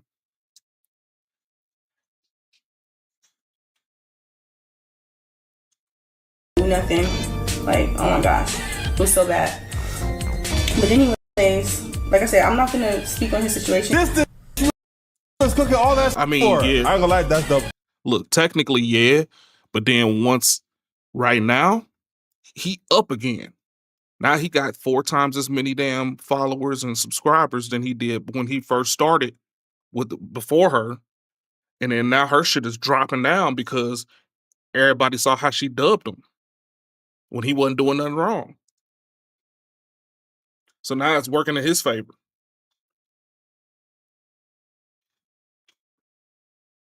W, still a W. I ain't gonna cap. She was. I ain't gonna lie. And I'm keep the buck.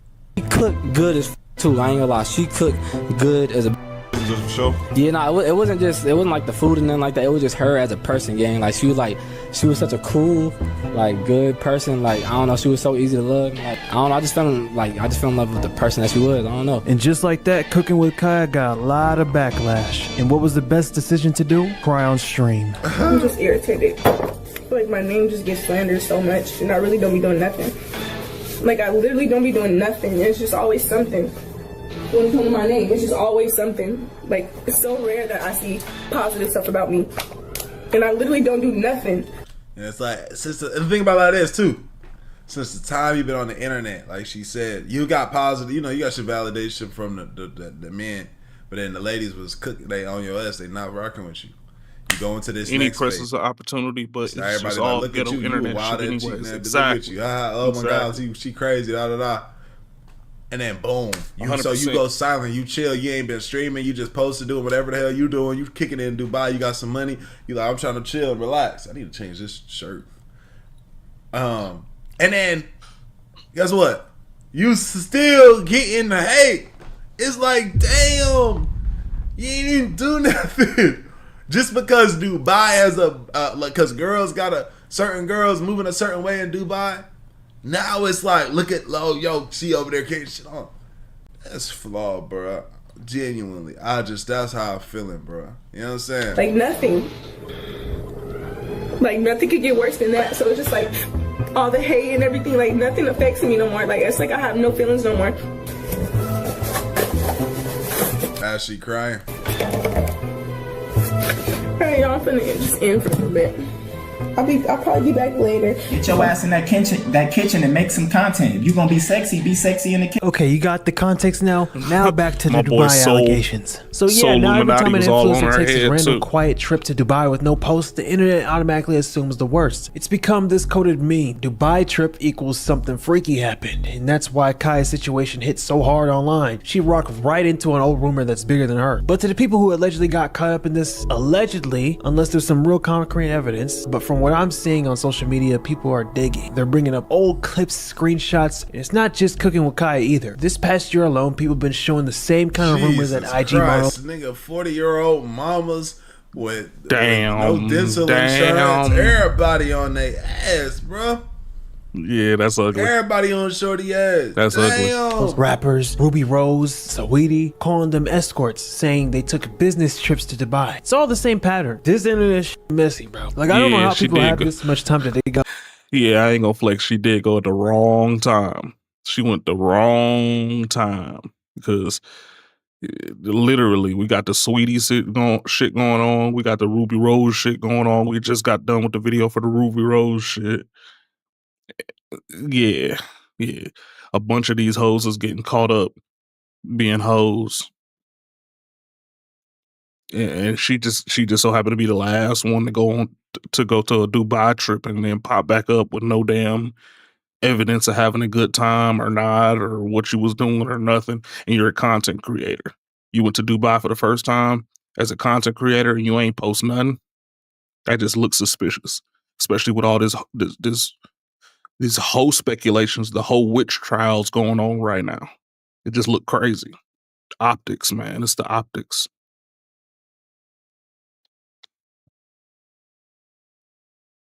Yeah, it's the optics. Evidence for hours, but then again, I'm kind of contradicting myself because I'm making a video too, right? But seriously, the point is, this isn't new. Cooking with Kai is just the latest name thrown into the haram rumor wave that's been floating around for some time. Every few months or years, someone new gets dragged into it, new face, same storyline. Hey, it's rough out here, and it's rough for her. But a lot of this, she low-key did to herself. Kai's in a weird position. She says she's a good girl, says she's not trying to be provocative, but the whole image she built, the one that blew her up, was literally made for men. Like 90% of her audience gotta be dudes, let's be honest. But I get it though. It's messed up how men online be wildin', you know, everything she does, but that's the same energy her content was pulling in from the start. You can't say that men were sexualizing everything she was doing when she was literally cooking, telling women you need to cook for your man before I do, and twerking after she was done cooking. Who she twerking for? Who is she supposedly cooking for? If she was going, at the end say, you better cook for your man before I do. That's what you do when you're trying to get a man. You're trying to be sexualized because you're sexualizing yourself. You can't be mad now that people are actually internalizing the content that you're putting out. That's like being a porn star and then saying that I can't believe that you're sexualizing me. You're practically a porn star. I mean, you're cooking food for men that haven't been getting cooked for. You're shaking your ass after you cook with a plate in your hand, demeaning the woman that they probably living with that ain't cooking for them. You know what I'm saying? Like, you kind of set yourself up on that one. Kind of set yourself up.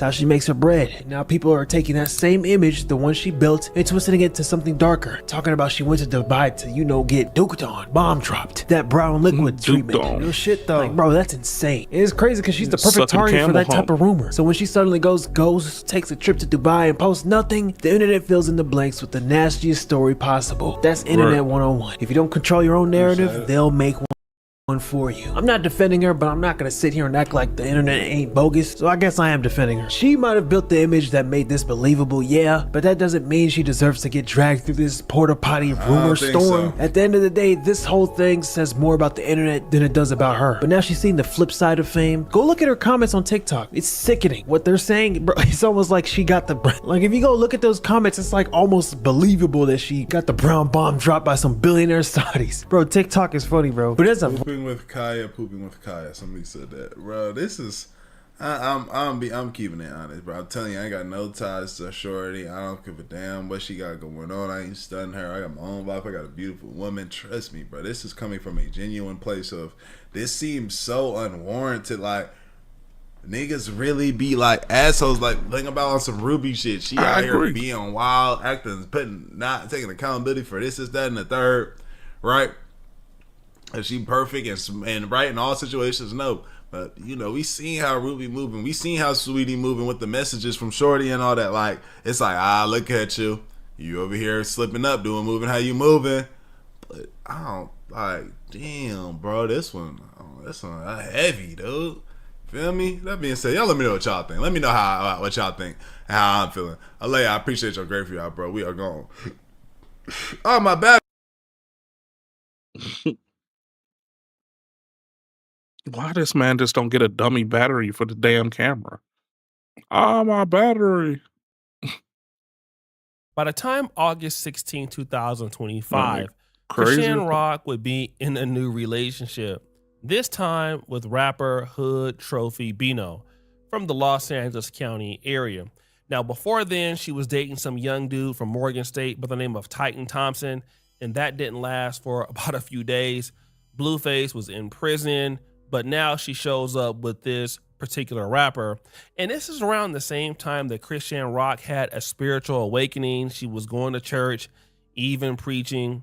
But then something just didn't feel right about their particular relationship. Many people said that the relationship was a fraud and it wasn't true. And Chrisean Rock alluded to that herself. Think about it, like, don't talk shit on the internet and get yourself hurt though. You know what I'm saying? Like, be yourself. Don't be somebody that you're not, and then it costs you. You know what I'm saying? Like, you got me for real. You've been playing with my name ever since. You know what I'm saying? I stopped showing up with you. Stop being with you and shit because I don't want to do the clout PR shit no more. This fake ass relationship for some money. Because it's like you're an idiot and then you ugly as shit on top of that. So it's not a good look. And then you don't even play it right. Like, real shit. Like, I really don't want us to get into it and then, like, you gotta go against the politics. Cause, bro, you's a bitch. I swear to God, you're a mark. You know you is, bro. On God in heaven. And I'm not talking about woo-de-woo. I know real blood. You're not a real blood. You're not a real blood, bro. Woo! Now, this is crazy because she calling this dude ugly. But if you can see, that's them kissing and holding and hugging and all that stuff. And that's her doing this with a so-called ugly dude. Now, again, this is not happening in any particular order. I'm going to get to some of the allegations that he has in a minute. But it's just funny how some females will deal with a dude and all of a sudden, when you don't like him no more, he ugly, his breath stink, his D little. But there you was in the bed with him, sometimes having babies and doing the rest of that stuff. But Clap Hood it down. Trophy Bino would get his revenge. And I mean, he was going hard in the paint. He was on several interviews, several TikTok lives, basically just trashing her front and center. No, it's not. He don't eat nothing but milk. That's all she trying to give him, cause that shit, y'all. It's slow. I done told you gotta feed him. You gotta feed him. He doesn't like you. You slow. Instead, homie, you gotta get away from me, cause you making me feel like I'm slow. Like, no, this really retarded. You know, you can't argue with somebody about their kids, and I wasn't gonna be the nigga to. But now, that go to jail. That homie. Now in this clip, he's talking about just like how slow she is. She not that smart. And again, this is something that many people have picked up about Chrisean Rock, that she ain't all there.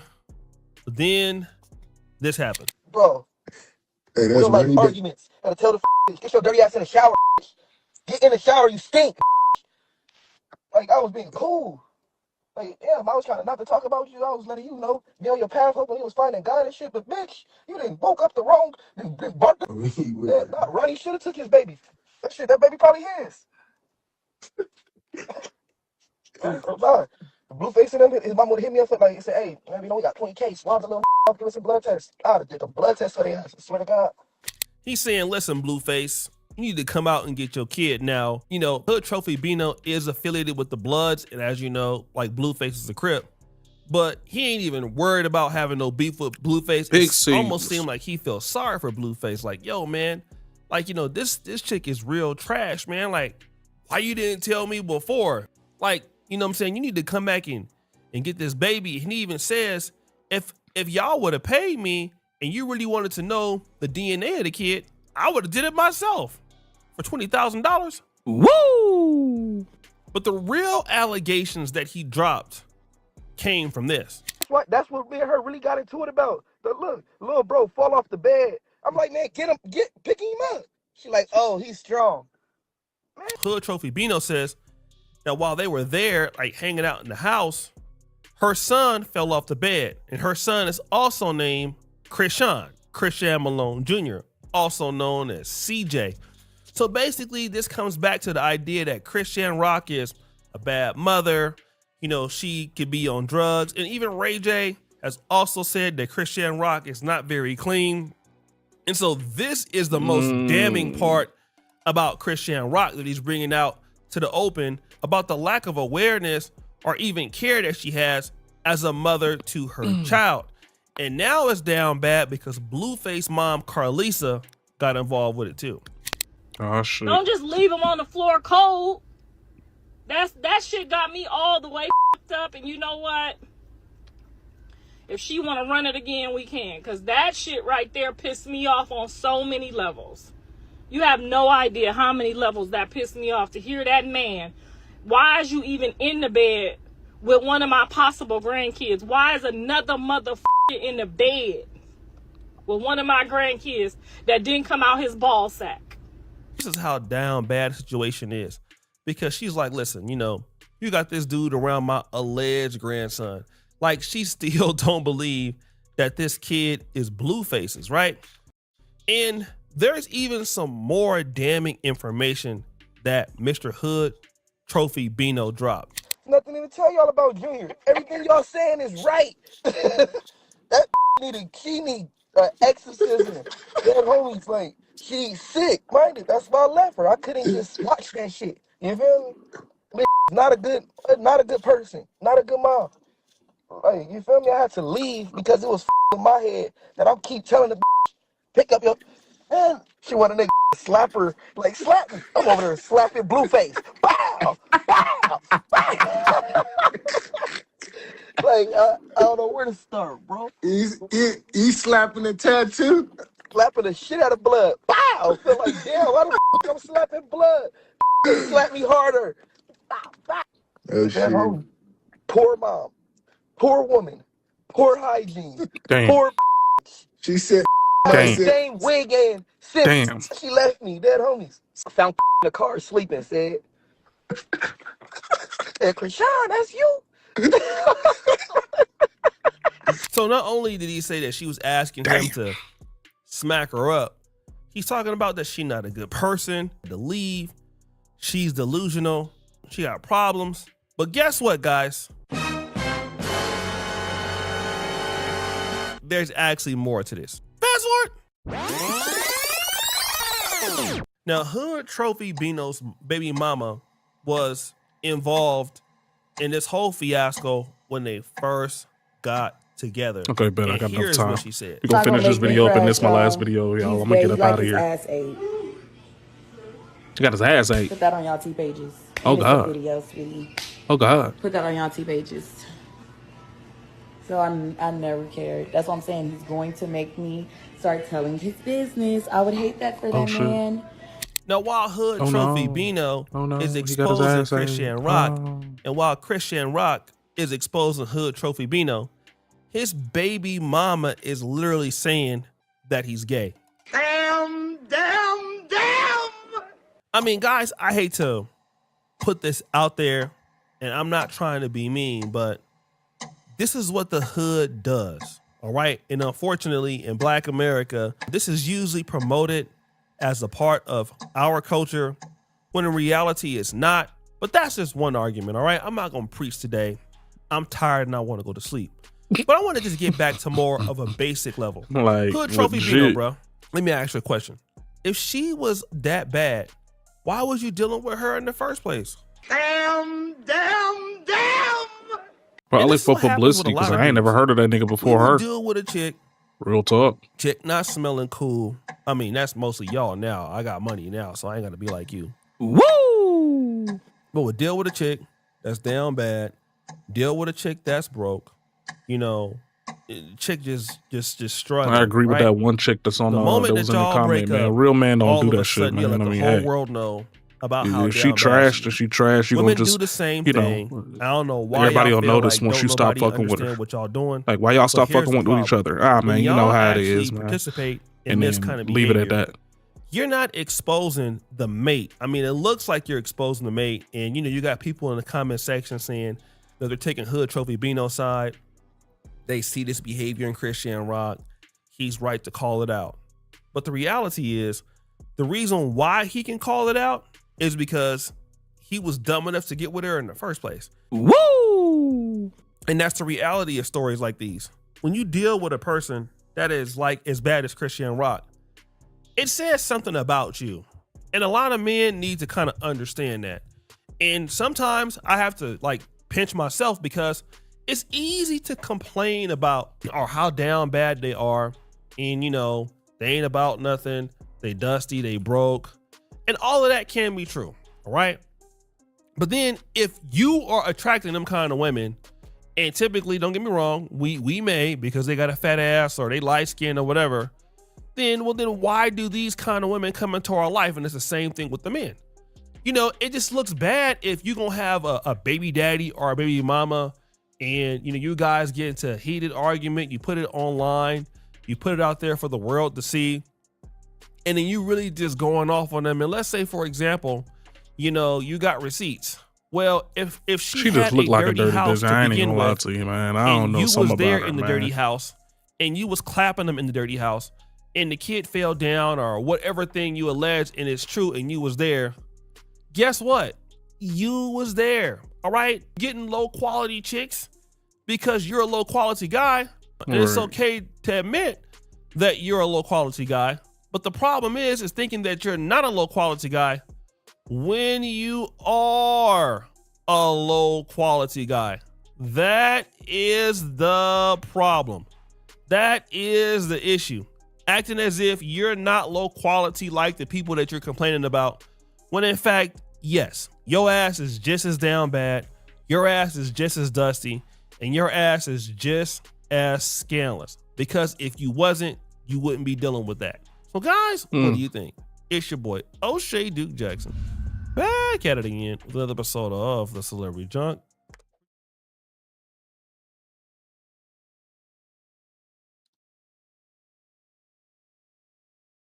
I mean, yeah, like I said before, man, I 100% believe everything that Bino was saying, but the thing, I believe 100% in what O'Shea was saying. Because if you're dealing with a dirty bitch, man, you already know she a dirty bitch. Why are you complaining about it now? after the fact. After y'all break up. That's not manly. I ain't gonna lie to you, man. Most men, you gonna keep that shit on the inside, man. Whatever it is what it is. I ain't finna dog out somebody that I was actually spending bread on just because now I'm not dealing with her no more. Because that still looks bad on me. That's my reputation still getting tarnished. It's stupid as fuck to be doing a shit like that.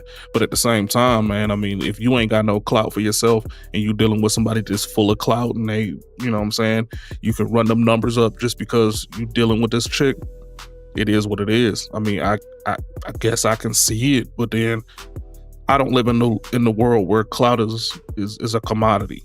So it doesn't work like that for me. It don't make sense to me at all. I done had plenty of dirty chicks up in my crib or pulled up on a dirty chick, and you just don't bring it up after you stop dealing with her. Oh man, what happened with that girl that you was da-da-da? She looked good. Just I ain't fucking with her no more. You know what I'm saying? And just leave it at that. That's what most people do. That's what most real dudes do. Because I mean, what difference is it gonna make? Unless one of your partners be like, hey man, I'm about to hop down on her. If you ain't fucking with her no more, I'm about to go figure out what's up. She a dirty bitch. There you go. But I mean, outside of that, ain't no reason for me to tell everybody on the internet that shorty was garbage juice. You know what I'm saying? Ain't got no reason. Ain't nothing. They ain't helping me none. But you know, hey man, like I said, man, this world is full of dudes, especially in the entertainment industry, that ain't worth a damn, and they're gonna do anything they can to go get a little bit of more money than they already got. And shit, I just ain't of that. I'm not of that cloth. I'm gonna get it how I get it, and then make whatever work. You know what I'm saying? They just look crazy out here. I mean, I wouldn't deal with Chrisean just because, you know, I see how the first kid came out. Man, that's improper genetics. I don't know if it's a Down syndrome or what, but you know what I'm saying, it's a genetic quality that I'm just not here for. I'm not gonna splice up my DNA with that, or the possibility of. That's why I don't deal with, you know, crack babies that may have grown up and, you know, got themselves together. You still got that in your system. I'm cool. You know, it's just some things is here for people, some things ain't, man, and you just need to figure out what's best for you and keep it moving, man. I don't know how to tell you anything else besides that. I just find it odd that you got to talk shit about people once you're done dealing with them. If you weren't asked specifically what happened with that, you just candidly just giving up information. That just means you a rat to me. That's the same as telling the police stuff. I don't know. Maybe that's just me. Could just be me. But I ain't with it. Anyways, I'm gonna go on to get up out of here, man. My damn alarm just went off. I'm supposed to be in the car already. So y'all be good, be easy, be safe out there, man. Praise the Most High. And if you make some money when I'm not around, make sure you show the receipt so I know you balling. Peace.